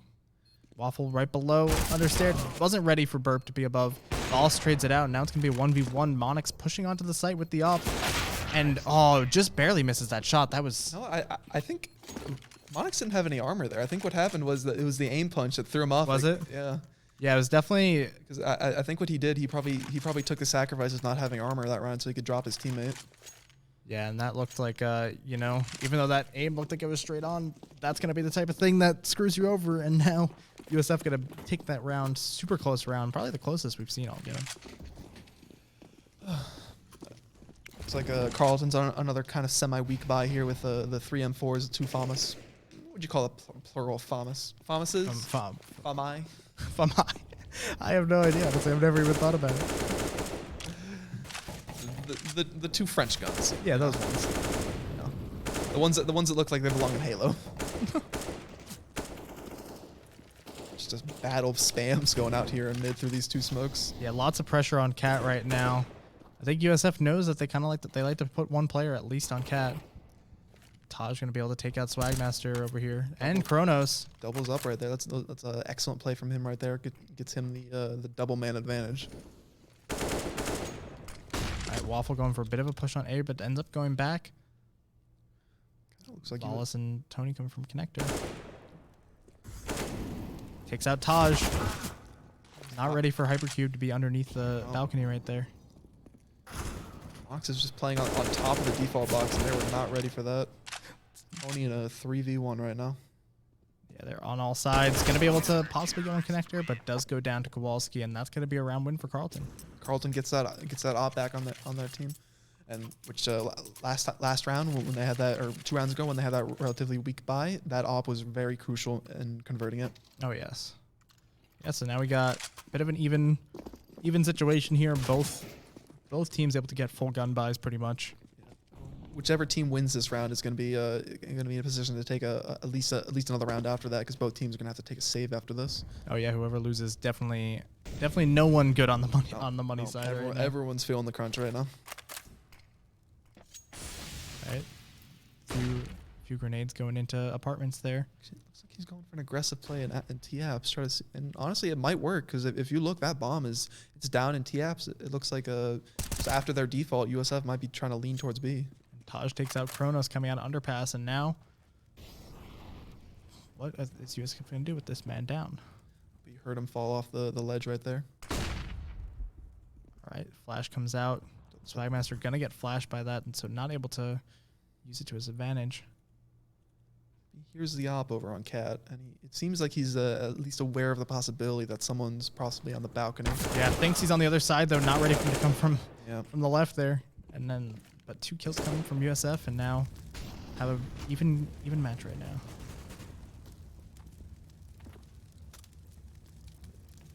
They hear that position, that player. They know he's at least towards the sandwich or ramp position right now, so Just gonna see what they do that as that bomb slowly makes its way out of the TFs. Actually, it looks like they're just leaving that player on A to act as, in connector to act as like a lurk, try to catch any rotates while they rework back towards B. Yeah, we have Kowalski ready for this with the op. Oh, spots him but doesn't take the shot. Goes back. Honestly, pretty safe play. Oh, Misses that shot too, and now ends up getting the one. Hypercube takes out the other, saves Kowalski there. That's around 5 seconds left. All Tony can do is either try to save or do some damage. Yeah, looks like he might be going for a kill, but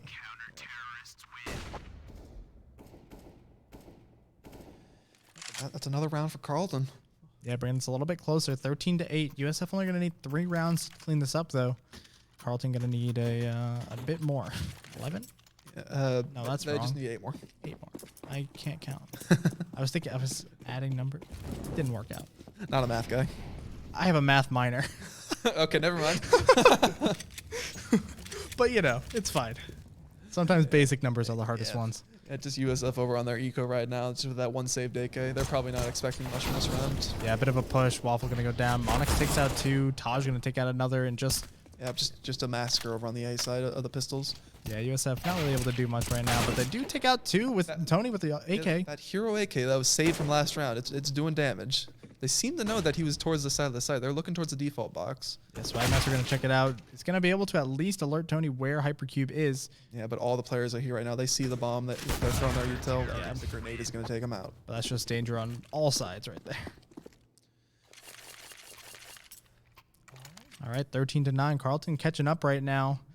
USF on their next buy going to be lacking a bit on util, but honestly, I don't think they're going to care that much. They're just going to be hoping that they'll be able to do as much damage as they can and get another round on the board. Yeah, right now, again, USF all AKs. But if they lose this round, they're probably not going to be in the greatest position. All right, able to take out Taj right away. It's a very brave play from Taj. He was just not ready for them to be out of that smoke already. Looks like Swagmaster's creeping up through underpass, might be trying to catch this player in con. Oh, yep, and Monix able to take out Waffle in connector right now. They're holding on right now. It's a 4v4 with health advantage. Now man advantage. Heads back to A site, gets a little bit of damage for it though, and Kowalski gonna be able to take out Kronos on site too. That nade trades him out though, and USF have the site. It's just burp over in CT right now. Yeah, 3v1 CT. It's a good place to try to come from, but it's also gonna be hard with 3 players. Looks like it might be a save. Yeah, but he's only got the flashbang right now. He saves, he'll be able to drop a teammate next round, and they'll be able to, with Hypercube's money, they'll be able to get an op out. They can get a decent buyout. So if he saves this gun, at the very least he'll get a decent buy. But he might be going for something right now. He's gonna start pushing towards the site. He might know that USF's money is not great right now.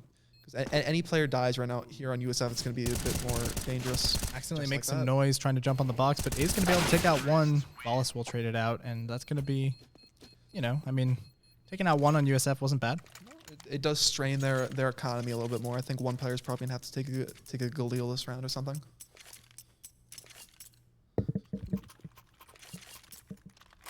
Yep, and there it is. We do got 1 Galil and a MAC-10 on USF side. No team able to fully buy this round, but Carleton in a pretty good spot. is gonna be able to catch Kronos there. Definitely hurt him. I was gonna say, maybe honestly the Galil and MAC-10 aren't terrible right now because only 1 player on the CT side has a head armor. Okay, yeah. Doesn't look like it's really gonna matter as he just gets taken out in that ramp position. Oh, it's gonna go down to Monix right there in mid, and Kowalski just up on the fence there. Yep. Tony takes out Taj.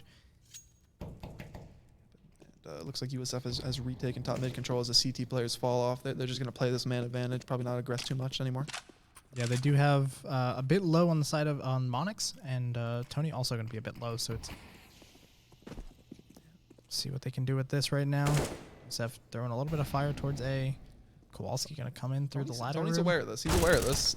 Does not get the kill, unfortunately. Yeah, going to lose that battle right there, and now they hear him running away there. They know he's gone.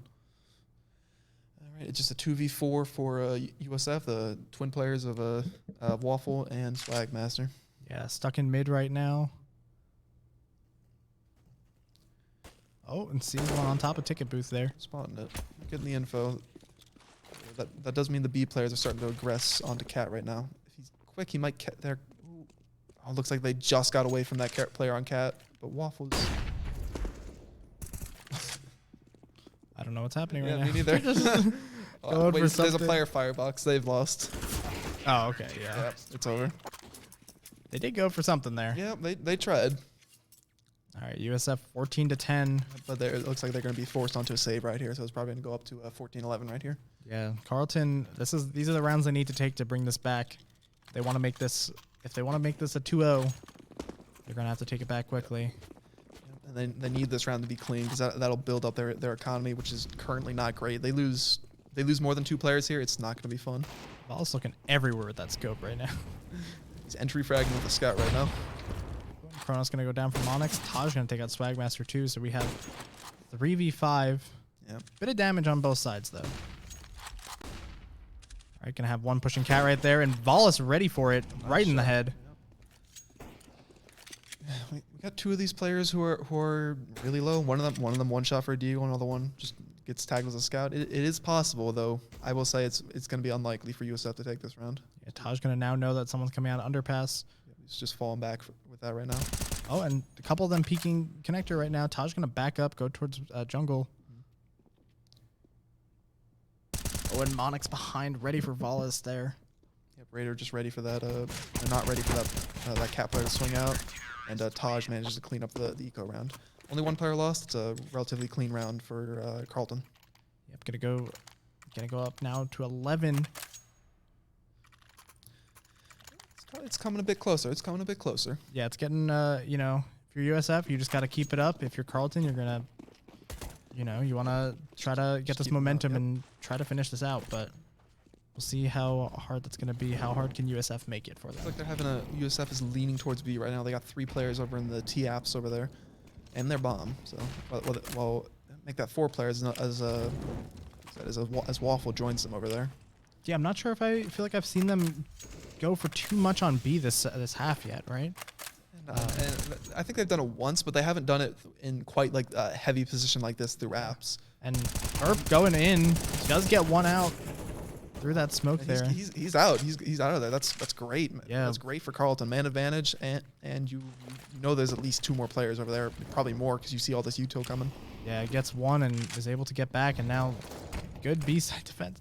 Did that flashbang bounce off? Yeah, it bounced off the teammate. When Burp ready for that drop down and ready for the windows.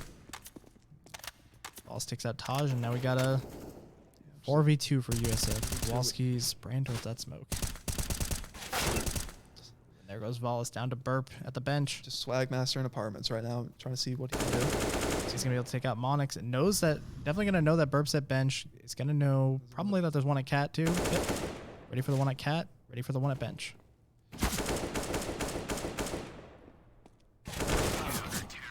Solid try, but not gonna be able to win those gunfights.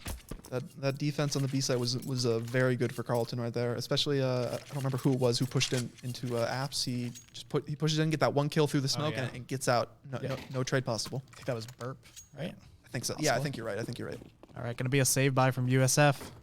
Not the greatest time to be doing this. Carleton is bringing it so much closer, 12-14. If you're USF, you want to force that game 3 so badly. The 1 smoke and the 2 flashbang with the upgraded pistols. It looks like they're going full towards that. They got 3 in palace and 2 towards ramp. They're probably setting up that smoke for CT, and they're just going to flash their guys out of palace and see what happens. And honestly, it could work because of the CT players, they're playing relatively passive. I say that now they're moving back on the site. Hypercube loves being under this balcony right now. Now they got 3 players here. They seem like ready. Ooh. When he does some damage with the D-Gold. They know where Hypercube is. Walski gonna take out 2, but Kronos takes out 2 with headshots with the P250. It's 2v1 right now. 2v1 with this save buy, and they're gonna be able to pick up these weapons, possibly get the bomb down.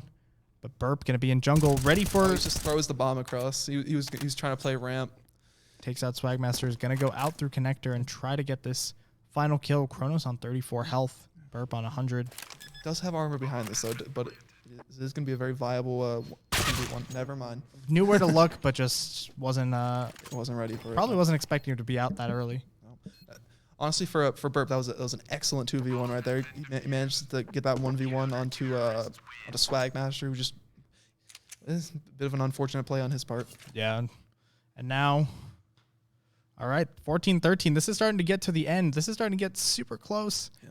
Whether or not USF can clutch this out is going to be huge. You know, that determines whether or not we go to a game 3. Yeah, but they have everything they want this round. They got the full AKs, the full util. If there's going to be any round to take, it's going to be this one. Oh, yeah, especially after a few save rounds in a row. They're hopefully feeling good having these And guns honestly, in their hands. with those 4 players killed last round, Carleton's money is not great. So if they manage to get this out, they could very easily close out the match. Yeah, this is going to be an important round for either team right now. Both of them really want this one. This will tie it up for Carleton, or this will bring USF to match point. Pretty aggressive from Kronos here. Going to be able to get down Hypercube at Firebox. This time Hypercube not under the balcony at Firebox. Waffle. Oh, on top, it's a ladder warfare right there, and Kowalski comes out on top, just getting that kill on the Waffle. Yeah, but Kowalski and Burp, the only ones left. Going to be stuck in a 4v2, and Kowalski only on half health right now. It honestly, yeah, they're going for that save, and they just got to save that up. Got to save that M4 for next round. They know how it worked out last time they saved it. So honestly, with the money that's on these 2 players, they will be able to get a buyout next round as long as they keep these 2 guns alive. Because Burp's sitting over there on 5.5K, and Kowalski's on that 2K. With the loss bonus, they'll be able to drop probably at the very least 2 more guns, maybe even 3 if they go for the cheaper FAMASs from Burp. But they'll be able to get a buyout next round. It'll be threatening. Yeah, curious to see if USF goes for this at all. It doesn't look like they're going to. It looks like they're just going to hold this site. Not going to worry about taking out the saved guns. I'm not sure I love that idea. It does looks like Kronos is starting to poke and prod a little bit, but I don't think he's going to find anything. Yeah, going on the hunt. Might run into Kowalski if he gets to the van quick enough, but Kowalski not going to give that away at all. Just going to hide behind the van.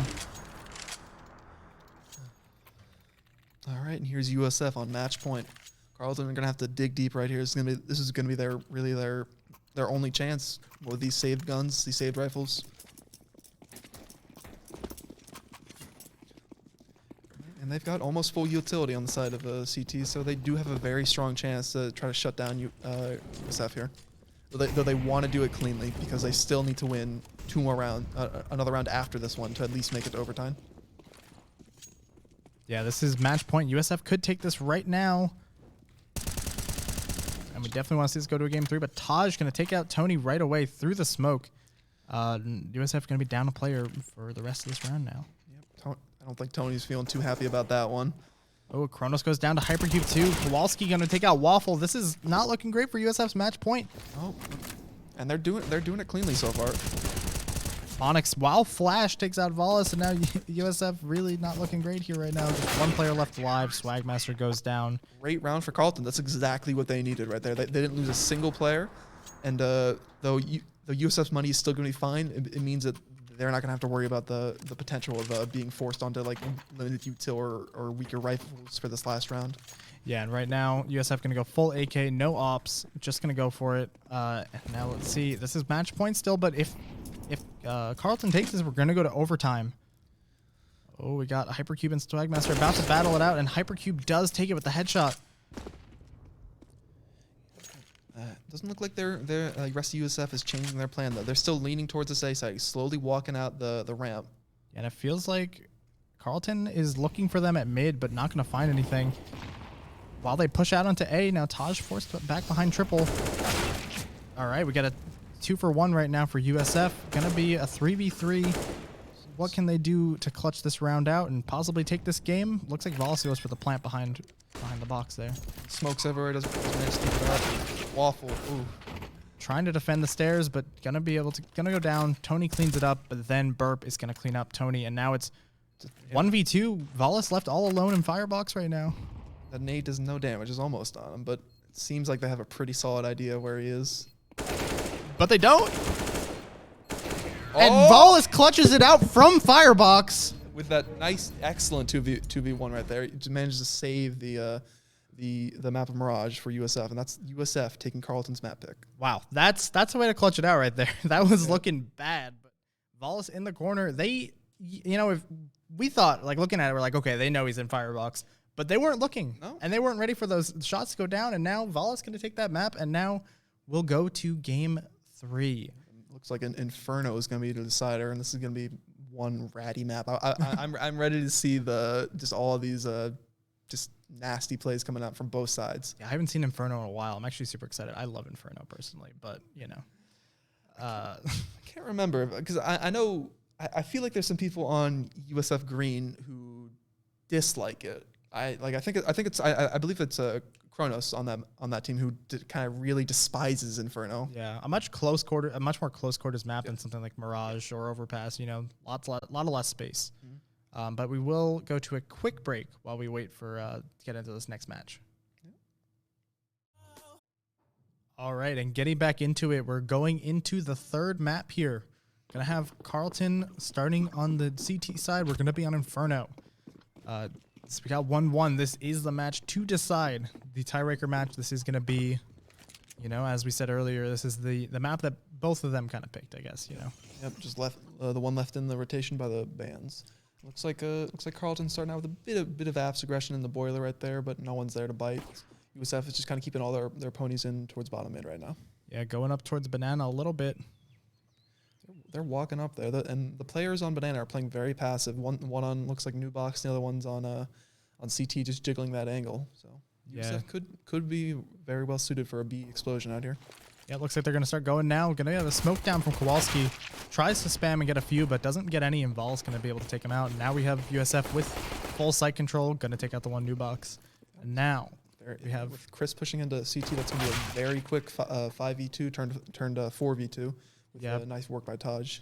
Pretty good hold they have right now. Looks like a bit of an aggressive hold. Swagmaster is going to be in that corner, and Taj ready for it. Does take him out, but Tony going to be able to clean that up.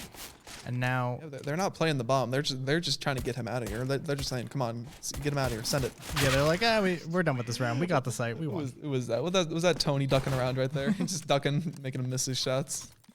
That's always so funny to see. But USF takes the pistol round. I think they've taken the pistol round. They've taken every single pistol round. Yeah, they've taken every single first round. So I think in what was it, second one of Overpass, they didn't take the conversion on the second half. Yeah. But they have taken every pistol round. Yes, I mean, always good to take the pistol rounds. It sets you up usually at least for 1, maybe 2 more rounds a lot of the time. So this is big ball of CT aggression towards bottom mid right now. Yeah, huge aggression right now, pushing all the way down Banana. But it doesn't work out for them. Losing 3 players already. Kowalski left all alone. Kowalski at logs, and he gets taken out shortly after. It's a very clean conversion from USF. Yeah, probably just wanted to try to get as many kills on USF as they could, but they ended up getting none, and now USF going to go up 2-0 on this game 3. Every round counts. This is the last one, you know. And here's Carleton's first buy. It's a bit weaker than they probably otherwise would have hoped for. Maybe a few kills probably could have strengthened it, but whatever. Yeah, I mean, both sides on a bit of a weaker buy. You know, still Galil's and Mac 10s left over on USF side. Yeah, just USF is going for this bonus round right now. So. Yeah, and honestly, always a smart play to do. You know, you save a little bit of money, and you still have good enough guns to most likely put up a fight. They still shoot bullets, yeah. Yeah. So we have a bit of a... Okay, we got a fire going out towards Banana. Vala's going to be the only one there. Kowalski kind of just shooting... Knows someone's there. Vala's going to push out, but not ready for 2 of them being there. That's pretty brave from him right there. All right, so we got Taj. The rest of them are leaning towards A right now. Swagmaster about to go into boiler. Gets down. Gonna get out. Gets the one underneath the balcony porch, whatever that is. Porch. All right. Yep. And now Burp is just jumped off that balcony. Now starts playing that pit position. Oh, is able to get Waffle from pit. Gonna take him down. Looks to get some on the balcony. Nothing there. But we have... Kronos runs into Kowalski, trying to rotate. Does take him out. 15 health, but not gonna be enough. 3 players are left alive at the end for Carleton there. Carleton takes their gun run right there. That means USF, well, their money's still fine. They're gonna be able to have another buy right here. But for Carleton, that's hopefully just a breather for them, saying, okay, we're good. We've stabilized a bit. Yeah, USF going for an op buy right off the bat right now. They have op and 4 AKs. Gonna be a solid set of guns to take them through this round. Molotov all the way through the window there. Oh, and Swagmaster spots Monix. Is gonna be able to get that trade. Oh, but Taj just aggression in mid right here. Yeah, catching Waffle, just not really sure what Waffle was trying to go for there. Honestly, I'm surprised Taj pushes that. Most CT players, if their player who peaks top or bottom mid gets picked off, they're just gonna throw that smoke down and play passive on porch. Yeah, ended up instead Taj goes for it. Hypercube throwing some stuff at Banana, but no one out there. Kowalski pushing down. They're clear. They've got Banana clear right now. They're probably gonna start rotating one player back now. Yep. Burp takes out Kronos, and now we have just 2 USF players left in a 2v4. We do have an op on Tony, though. It's gonna be interesting to see how he takes this, because it's not in the most powerful position of pit, and you got Burp looking up from the hay crate right there, or hay wagon right there. Yeah, Burp in an interesting position here. Kind of open to someone coming up behind, but both of them are up there, so that's definitely going to be a solid way to hold. Yep, he's got his teammate holding top mid, so he's not worried about it right now. Looks like they're going to rotate back or try to get out of apartments right now. They might be going for a save right now, honestly. Yeah, with these 2 guns, I mean, why not keep them for the next round at this point? You know, it's going to be hard to mount this comeback with 20 seconds left, so it looks like they're going to go back into these T-side apartments and see where they can save. I feel like that's probably going to sting a little bit to have to make that call, but they realize, there's only, I think when they made that call, there's only 30 seconds left in the round, and having one op, one AK to try to burst out of apartments is just not the weapons you want. So they're just going to hold on to it, probably force around these next round, and just try to do what they can. Yeah, and I mean, at that point, exactly, like, what are you going to be able to do? Are you really going to be able to take that round, or are you just throwing away your guns? Yeah. So might as well keep them, see what happens for the rest of the team. Looks like they don't have too much money to buy, but they'll go for something. Possibly Tech 9. They kind of like half bought around those. Yeah. So they got like upgraded pistols, a bit of armor. But, you know, having this op will possibly net them a kill. Yep, Monix going to go down right away. Not really ready for the op, possibly. I'm not sure. To be fair, I don't think the op fired off last round, so they probably they probably didn't even know that they had it. Yeah, they probably were not ready for that. All right, and Valis being a bit aggressive here. Just spamming out. I think he ran up mid and just stole that op through the smoke. I was about to say, wait, wait. Guess Monix had it off too, so yeah. Lots of fire down Banana. Valis takes out Taj, but Kowalski ready to take out Tony. Now that's going to be that op down, right? Yep. And they're going fast, but USF is already out through brackets and top mid. So it's going to be this A player with a... Ooh, and Kowalski takes out Valis. Burp on site right now, and he's starting to get swarmed. Does get one before he gets traded out. Yeah, Kronos going to be able to get this bomb down. It's going to be a 2v2. One of their Waffle on a pistol, but Kronos is able to just get up from that bomb and take out Hypercube, and now it's just Kowalski with this op. Yep, just sitting behind that smoke right now in the boiler. Waffle able to pick up an AK-2. Interesting 2v1. You got a player in pit, got a player on the backside over there. It looks like Kowalski's not even going to go for it. He's conceding the round. Just firing off one last-minute shot, saying, no, maybe there's someone back and maybe I kill him. But yeah, maybe you get that lucky shot right there. Yeah, but then you hit the shadow play button and then post it on Twitter. But no, right now he's got to say, all right, round's over. I got to save this up.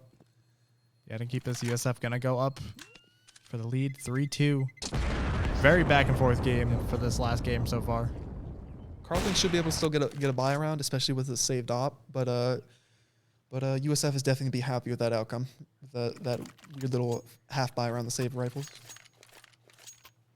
We got an M4, MP9, some M4s. Yep, it looks like a pretty solid buy from Carleton.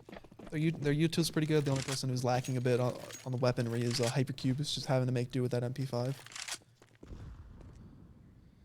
right, and Swagmaster takes out Monix there. That's the second time he's done that. You think Monix would have been a bit more aware of the alt mid player, but no, he just runs up, guns him down again. Yeah, honestly, Monix playing in a bit of an odd position there. You know, kind of very right exposed, in the middle of this, nowhere to run to cover. Oh, but just fully scoped in, so there's nothing he can do. Yeah, a little too confident with the alt, possibly. Yeah. We have Val's gonna go back, pick up the bomb. Which site do they go for? I mean, they have taken out one A player, but that's always the idea with this map. It's rotate back and forth until you find the site you actually want to choose. Oh, Valis and Kronos kind of pushing towards A. Swagmaster also in apartments right now. Taj hears them. Yeah, Taj is trying to find an angle in the smoke, try to catch him through. He's pushing through with the op. Catches Tony. Yeah, Tony not ready for someone to push. He's just lining up smokes, did not expect the op to push it. Yeah, but they're going to be able to get this plant down right now. I know he's in moto right now. They're going to burn him out. Yeah. manages to escape. It's a 3v4 for USF. Waffle in a good position here. Yep, gonna be able to take out Kowalski. No one really ready for that alt mid. Yep, and that forces the save. Gotta save what guns you have. Yeah, and USF gonna be able to pick up another op, and they're in a good position now. Honestly, Carleton's probably not gonna feel too great about this round. Their money next round is not gonna be that good. Even with these saved guns, their buy is still gonna be very, very weak. Yeah, once again saving that op. What was this, 2 rounds in a row now? Yep.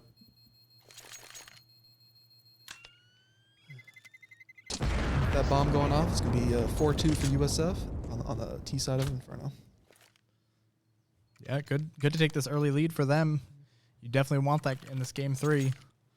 This series has proved that both these teams are pretty evenly matched. You know, it started out with Carleton doing really well, but USF definitely brought it back to a more even match last game, and they're taking the lead right now. So looking like both teams are pretty evenly matched. Yep, Carleton went ahead and overpassed for a bit, and then USF took that test. Ooh, Taj taking a lot of damage going for that op shot, but does take out Volis. I think he'll take damage for a kill any day, especially on a weak buy like this. Oh, and Burp just ready to get that Deagle kill. Now we got Waffle trying to push up Banana. Kowalski with the dual Berettas. Oh, the nade catches him. Nade somehow kills Hypercube. Now they're going to be able to pick up this bomb and decide where they want to go. Okay, jumping all around it. But now gets the bomb. Looking like they're going to go for a bit of a B side. They've got Kronos flanking them in CT. Almost missed Kowalski there, but ends up catching him running away. Definitely almost didn't even see him when he peeked look like up. He's flanking. The only person left on the site right now is that op. It's with Taj. It looks like he's playing from the dark position. Yeah, Burp gonna go back out through library here. Not gonna be met with Kronos. Yep. Definitely not where you would expect someone to be. Yep, op is down, but that player is that's a fast flank on Banana. They might not be ready for this, and they are not. Yeah, Monix gonna be able to take out the planter, and now they got bombed down. What can they do about this? Smokes it out. Lots of damage coming out from Monix, but not a kill. And now Waffle going to plant that bomb safely while Kronos provides cover. Yeah, Kronos in a good position to cover Monix right now. I don't know if Monix is really expecting someone to peek in there. Didn't even see them. But gets re-smoked, and yeah, I think that's it. That re-smoke right there just means, yep, I have to concede this round again. Yeah, once again, another save coming out from Carleton. Kind of being forced every round, like the past 3 rounds, to save a gun. Honestly, though, that is just CT side Inferno. Yeah. If you, especially like if, let's say, I don't know, so just 5v5, so both your B players go down without kills. That's it. Just save. Nothing you can really do. Yep. USF gonna get out of there, not get hit by the explosion. It wasn't the worst thing. Wasn't the worst way in the world this round could have gone. It was kind of like a weird half save for them. They only had that like saved op. And they do manage to get an AK out of it, but they do lose that op in the end. Yeah, they will have enough money to buy most of the other guns. Looks like Hypercube. Yep, they'll be able to get their guns. So they've got a pretty strong buy right here. Lacking a bit of utility on Kowalski and Monix, but I don't think they're gonna mind too much. All right, and some pretty fast nades coming out from both sides. And another alt mid play, this time from Kronos, trying to get Monix. Monix really not ready for these alt mid plays at all. I mean, that time he was actually looking towards alt mid. Yeah, exactly. Just couldn't win the aim duel. Also takes out Waffle on Banana, and now Ball's gonna spray. Doesn't get anyone down, but does do a little bit. Just some damage, but it is a 4v3 in the favor of Carleton.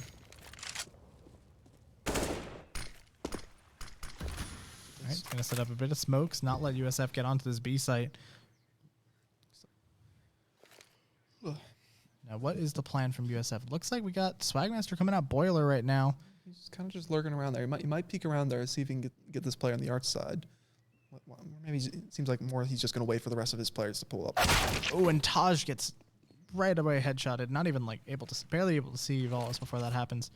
And now 3v3, USF gonna go for a bit of an A push. It looks like. Yeah, this is all up to Burp right here. If he gets the kills. Ooh. Burp in balcony does take out Swagmaster. Is gonna go down from. He dies to fall damage. Gonna go down from the fall damage. Honestly, the 1-for-1 though, in that it's unfortunate, but does at the very least set up his team for this retake. Yeah, and we have a 2v2 right now. Hypercube coming from arches, does get taken out by Volis, and a Kowalski gonna come from the hay bale side. flashed out from that lane position. He's just got to hide for a minute, but that op is posted up right there. I don't think he takes this. Oh, is able to take out Volis, but will go down to Tony's op, and now 2-6. USF leading this game pretty solidly. And they're probably going to get another one right here. This is going to be probably another half buy for Carleton right here. Oh yeah, definitely not looking like a great buy for them. You know, they got some pistols, but what can that do against 4 AKs and an op? Not that much.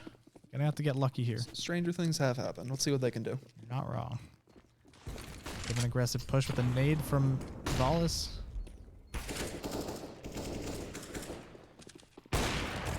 Lots of pressure on Banana from USF, and Tony gonna take out Taj there that time at mid. Just not much going on. You know, a lot of falls at mid for Carleton this game. Yep. Doesn't ever seem like they're just not ready for all the positions where USF are coming. Like when they're expecting them alt mid, they're coming from bot mid. When they're coming from alt mid, they're getting tagged from like Mexico or something. Yeah, and Hypercube kind of stuck here in the back of sight while all of the USF players get on here. Ooh, but gets the one kill, but is going to be taken out by a grenade. Lots of grenade kills. Seriously. Waffle's ready for that fast flank of Monix and managed to shut it down. And now it's a 2v4. Another player coming up, Banana. Yeah, Burp going to come up. Waffle has the nade out and is going to get killed for it, but does get the smoke off. Just a few misses from Burp, but he does end up picking up the AK to take it up. But they're boosting over triple box, and that is a great double kill from Tony to just lock down that round. Oh yeah, that was an interesting way to get it, but it works out. Yeah. You don't normally see that in a post-plant position. Sometimes you'll see that on the CT side. Yeah. Like you'll have a player, like they just boost, like it's a little ledge you can stand on there. So you'll boost a player on the top of new box, and then the other guy will go play like Coffin or CT or something. But if it works, it works. Yeah, I mean, it ended up getting them that round. So see where they go for next. Gonna have some nades set up. Swagmaster pushing alt mid. Monix that time able to clean it up. Finally ready for alt mid. Yeah, finally ready for it. Yeah, I feel like they were taking a bit more cover, and that worked out for them. Volis threw the smoke headshot on Hypercube. Sure, why not? The player at Car knows there's at least 2 more players there though, because he heard that little run boost sound when he jumped off logs onto the head of what I think was Waffle right there.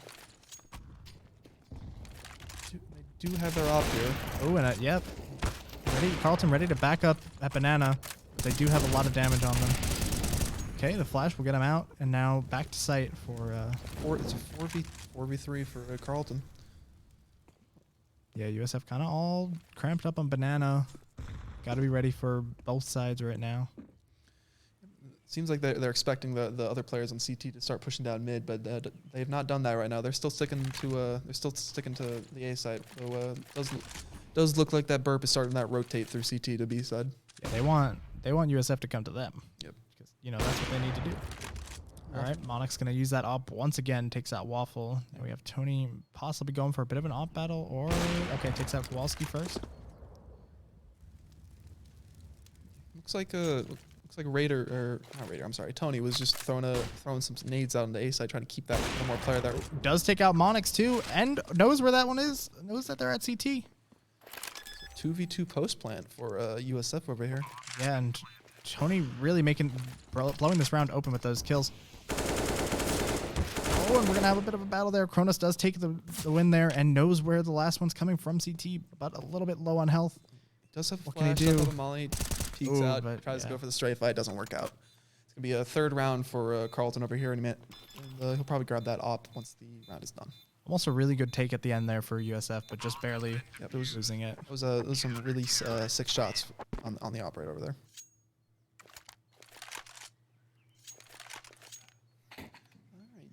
USF still have money in the bank right now, though. That being said, Waffle is being forced down to a MAC-10. Though honestly, he seems very comfortable with that. He's bought that gun a lot whenever his team is just on a bit of an eco or they win piss round. He's just very comfortable taking that MAC-10.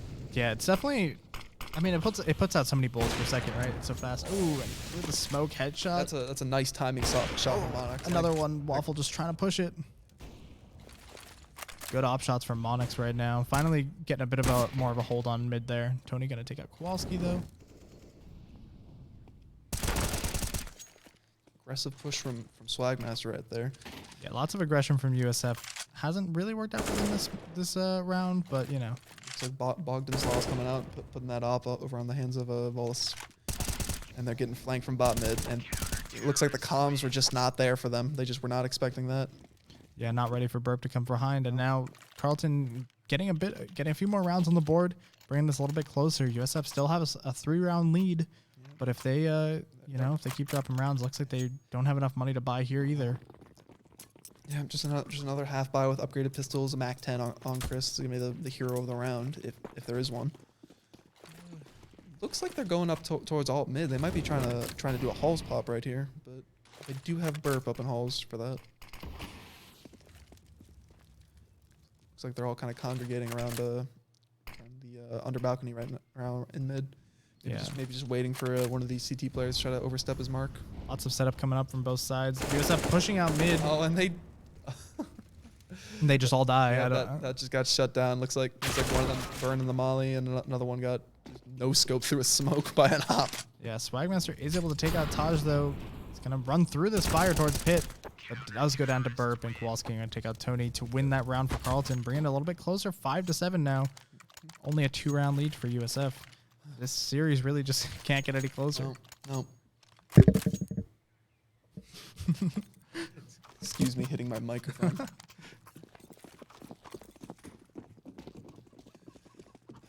And USF's buy is coming back in here. It is lacking a little bit just because of the loss of the last round. But if they do manage to get it, there's still not going to be any respite because Carleton's still going to have probably another buy and a half on this, and that is an excellent nade. Yeah, Swagmaster runs right into that nade, loses half his health from that. Chrono's gonna push into the window. Looks like they're ready. Waffle not ready for Kowalski. Kowalski not ready. Just walks into the smoke, and now we have Kronos gonna be able to take out Taj. Just stereo frags across the map right now as they get one on each side. Oh, and both of them. Nice little flick from Hypercube to bring it back into at least closer contention. It's a 3v4. Yeah, spots out as soon as that smoke dissipates, kind of spots him out and gets the kill. Looks like they're leaning towards A right now. Yeah, we have Kronos all the way up here by Arches, trying to get some nade damage in. They don't know it, but they're running into where those last two players are. Burp coming out of Boiler does do some damage, and Monix at the porch. Now it's just the op of Monix versus the AK of Kronos. Yeah, and Monix is doing really well on this off this game, but Kronos clutches it out, and that's going to be 8-5 for USF. Can pick up that up. Yep. I'm sure they're glad to finally start breaking that winning streak. I'm sure they're probably thinking to themselves, all right, great guys, we finally got them. Let's get back to our winning ways. Yeah, and they still have the lead. You didn't, as long as you didn't drop that lead, it's not that big of a deal to lose a few rounds. You definitely want to keep that lead that they have right now. 3 rounds, pretty solid to keep over them. They're just spreading out their default, and wow, he's ready for that first. I think it's the first time they've actually pushed into the balcony from super aggressive on the CT side. So Taj. Gonna go through. Yeah, Sure. They're having a bit of a polite little discourse over there. Like, oh no, you go. No, I'll go. Who's gonna jump to the balcony first? Got 2v2 on each site, or two CTs on each site rather. It looks like USF is just kind of defaulting around, trying to see what they can grab. Onyx pushing pretty far back. Tony gets the blind, and Swagmaster with just tapping out Burp in the balcony position. Looks like just that op of Monix and Library, and he does catch Kronos out there. Yeah, Monix super good on the op right now. Gets another one on Swagmaster. On fire right now, though. That smoke and arch side is finally coming in, so he's probably gonna have to concede that plant. Hypercube and Tony end up having a bit of a battle there. Doesn't end up going either one's way. Tony's gonna have to run into the apps right now. Onyx switches out for an M4 to try to go for a bit more of an aggressive push. Tony and Boiler does get taken out by Hypercube, and now it's a 2v2. Hypercube's super low though. That's so unfortunate for Tony. He tags him through the wall right there, brings him down to 16 points of health. Pretty good bomb coverage right now from USF. Can they hold this site? Oh, and just the off angle was expected.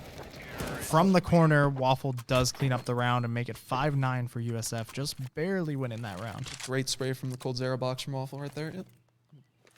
Looks like it's going to be 5-9, and well, Carleton have to force right here. It's the last round of the half, and their money, they're going to get some guns out, but it's not going to be pretty. Yeah, another save round they're forced onto. This is a good time for USF to keep up this streak and possibly get a 10-5 half. Like once again, I think it's 10-5 half, three Yeah, times, yeah. possibly. No, it was something else in overpass. Was I think it was 9-6. Maybe. Yeah, it might have been. You might be right. I don't remember. Something like that. But either way, every half has kind of been, in a similar fashion. All right, and some aggression coming out from USF. They're all pushing up here right now. Hypercube does take out Wallace, though. Brave retake. Don't manage to catch him, but Waffle gets a trade on the other side with the player in pit. You're going to be able to take out the player in pit. Kowalski up at mid does take out Kronos. They drop the bomb right there. They know what they have now. They smoke CT or the T's smoke it off and they grab it.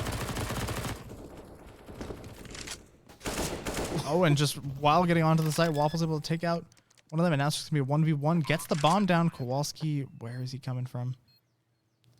Waffle checking out by the hay cart. Going to go into the corner. Looks like he's holding the lane position right now. And it's hard to tell, but it does look like Kowalski's hanging out there, and he's just now starting his advance toward the site. Yeah, going to be nice and slow. Very concerned about pit right now.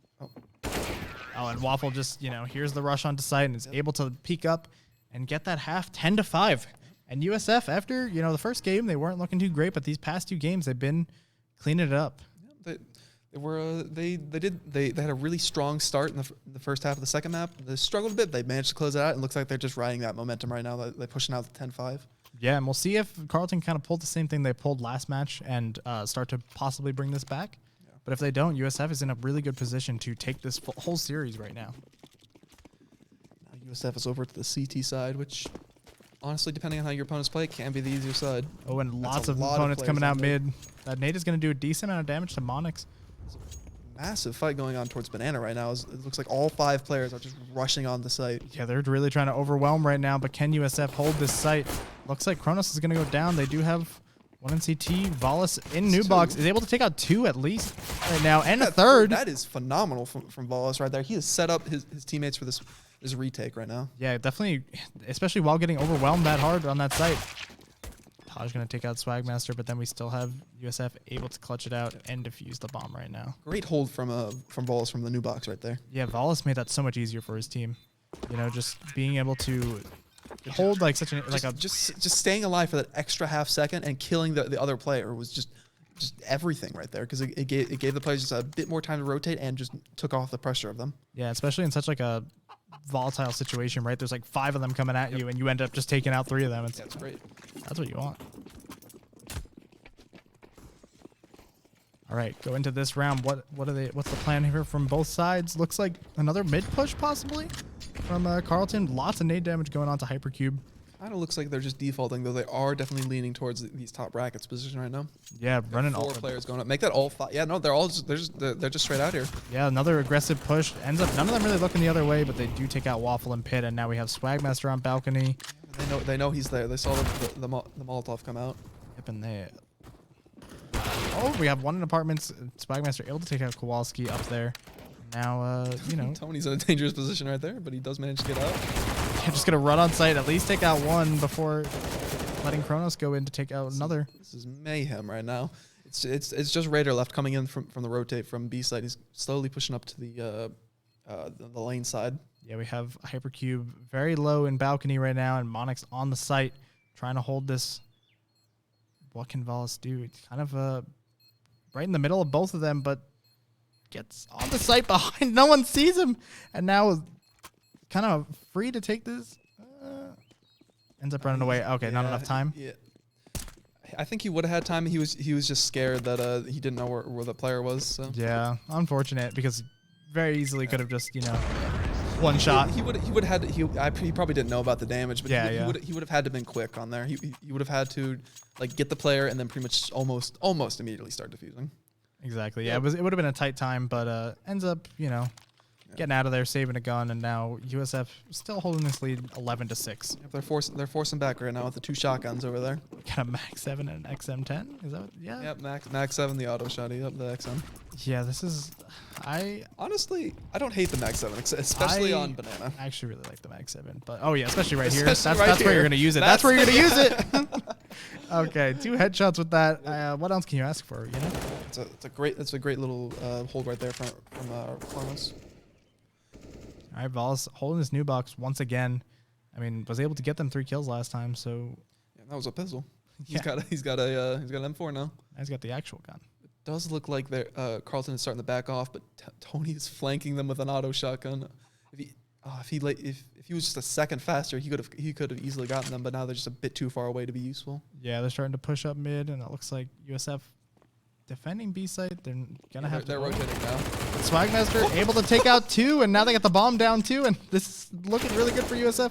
Taj gonna take him out, but now is Tony ready with the auto shot? The double shotgun play for the round at USF. Yeah, kind of disrespectful, honestly.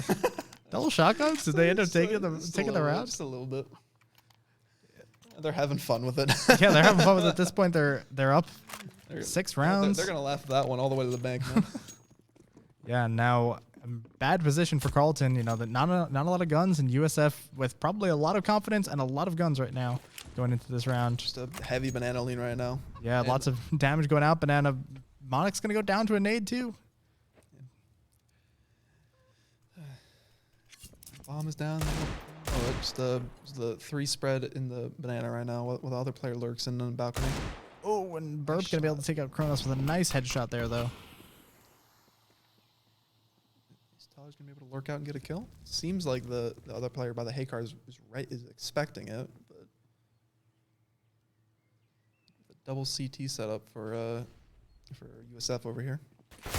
Ooh, and Kowalski going for something, but Tony is able to take it and takes out Burp. Goes back into the. They don't even need that boost. Tony just managed to get 2 kills right there. Swagmaster takes out Taj now, and it's just Hypercube all alone. Yeah, he's probably just gonna at this point. He's probably just gotta try to run out and die somewhere. Yeah, has the bomb. You know, might be going for something, but it's gonna be hard. Yeah, well, they've heard him now. They know he's at long. Yeah, just going honestly as fast as he can at this point. Yeah, he's gonna get a bomb plant. Yeah, wants the bomb money. Oh, but doesn't get it actually. Tony ready for that. And just push it up. Comes up behind and takes out that, and that's the bomb money that you wanted gone. Yeah, would have been they still couldn't have bought this round, but it would have been at least a little bit nice. Might have gotten some armor behind these pistols. Now it's just they were just on the double eco. Yeah, another eco round. USF really starting to clean this up towards the end of this 3rd game. I mean, they started out a lot weaker, you know, and they really started to pull this back together. Oh, the Molotov with the grenade just does it for another grenade kill. Yeah, util damage is pretty on point for USF on this map. Exactly. All right, looking for a push right now from Carleton. They're running fast up mid here. Tony kind of pushed back, gets out of there. Falling out, yep. Oh, but does take out 2. Takes out 3 with the headshots, all of them. Swagmaster comes up with the cleanup. We love farming eco frags. Yeah, USF has got to be feeling themselves right now, and Carleton's probably not feeling great after where this match is heading. USF about to be on match point if they can take this next round. Yeah, Carleton gets their buyout, and for them this is pretty much dire straits. If they don't take this round, it's basically over because then they're broke, and they're broke. They got no money. They're gonna have nothing. They're gonna have their Glocks, and that's about it. Yeah, they're going pretty aggressive towards Banana. That nade hits him in the face. That's painful. Yeah, and USF's defense has just been so good on this map so far. They really haven't been giving anything up. It feels pretty hard to get anywhere with them. Yeah, I think the problem for Carleton was on their defense. They were just giving up a lot of those early mid peaks. Oh, and Kronos just missing that shot. Oh, ooh, lots of damage through the wall, through the smoke. But Volis is ready to clean that up. And for some reason, Taj is all the way at A, even though the rest. He's just lurking over there, trying to get cut off some rotates, but they're expecting him. Yeah, Burp wants to plant right now, gonna be able to get it, and USF gonna have to try to go for this retake. 3v3. Honestly, I would kind of favor USF right here because they've just thrown out their almost last bit of util. They have 1 flashbang left on Carleton, whereas USF has like a full util set, which they throw out to get people out of position. Yeah, trade from Swagmaster and Monix there. We're gonna have Tony coming up from ruins right now, coming up behind to the coffins. Monix taking a lot of damage there, only on 27. USF needs to hurry up. They don't really have time for this. Oh, and Tony gets 1, doesn't get the other, but Waffle will clutch it out. Can he get the defuse? I think he's got it. He's gonna be close, but he's got it. Yeah, with the kit, it should be it. Yeah, and that'll be match point for USF. 1 more to take this. Yeah, but now with that bomb plant, Carleton is going to get a bit of a reprieve. They do at the very least get some better guns out here, but they're still going to be struggling a bit. This is the well, either do it or go home zone. We got Exactly. the P90 coming up. Oh, the P90. Haven't seen that all series yet, but here it comes. Gonna be a bit of an aggressive push. Yeah, I want to see this. I want to see where this goes. Okay, going up alt mid pretty quickly, throwing utility everywhere, honestly. Kind of making it hard to know where they're gonna go. Just tromping through apps right now. Comes out boiler, P90 spraying, but doesn't look all the way around. Oh, come on, man! I was so excited. Really wanted to see what he could do with that, but I was rooting for you, Kowalski, man. I wanted you to get like the 4K with the P90. I think the first time I played Counter-Strike, I was like, oh, the P90 is amazing. I'm using this all the time. And then eventually I stopped. Yeah. Looks like Kowalski going for the peek right there. He does manage to get the tag damage through the wall, but doesn't manage to convert the kill, and it's a 3v3 for Carleton. Yeah, 3v3, but two of their players down super low. Both going to be one hit from anything at this point. But what will Carleton end up trying to do this round? Where do they go? Looks like they're going for B.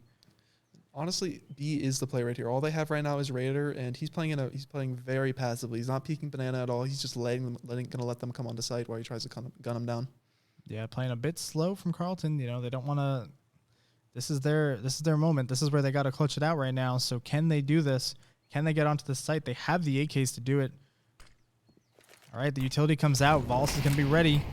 Taj with no health has to back up from that fire though. That Molotov saves and it gets the rotates. CT Speedway coming up now quickly. Yeah, that's. Is he gonna be ready? Never. Through the smoke. Okay, Tony's cheating. Get him out of here. Is he gonna be ready for the? He's tagging him further. Oh, and we have the defeat of the plant. Over. And there we go. USF is gonna take that match. They're gonna take the series 2-1.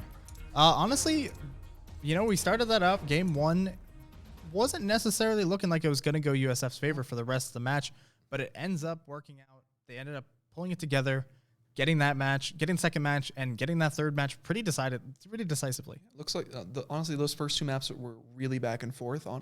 It could have been any way, at any side, just at either point, because it just felt like there was so many points where it was just flipping, flopping back and forth. But just that last map, USF managed to.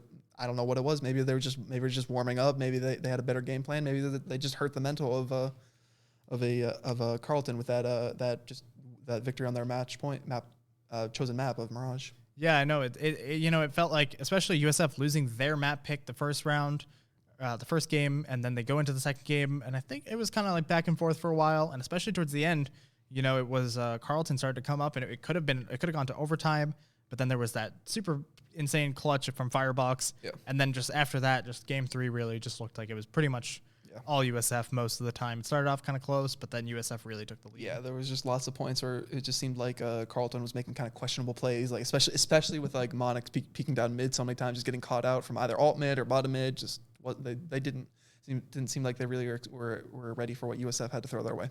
Yeah, but USF gonna take it. I mean, obviously, you know, we try to be unbiased as commentators, but as USF esports here, you know, we're rooting for them. You know, we're rooting for the USF players. I'm not ashamed to say it. Love to see them do well. Love to see our Counter-Strike teams come back on stream. And, you know, it's been a while since I've seen the Counter-Strike players on stream. I'm not sure if they've been on recently, but I love seeing them play. It's always great to see. I think this is the first time we've been on in a while. So. Yeah. I know because, you know, the green team was completely different last time I was seeing them. Yeah. So now we got a pretty solid green team, it looks like. You know, all new faces for me, and I really liked seeing them play. It was really good to see them work together and get that win. And now USF is going to go into round 3, 1-1 it should be. Yeah. Like I was saying earlier, we had this green team is like pretty much the same one that we had last semester. Obviously, you're not familiar with them, but we have like the same 4 core players right there, and it seems like their chemistry is still really, really strong from what they had there. Yeah, if you play with the same people so much, you know, you get used to each other. You know how to play it. Exactly. And that's what I always feel like USF has always had. Like, our teams are always, you know, they play with each other all the time, whether it's in the leagues, whether it's out of the leagues. You know, they're always playing with each other, so they're always practicing. And it's good to see them do well. Like, I'm like pugging with people on this team. I'm pugging with people on my team. It's just, exactly. Always having a fun time. Exactly. It's good to see everyone getting together there and playing some Counter-Strike. So, yeah, looks like that'll be it from us. Any last words?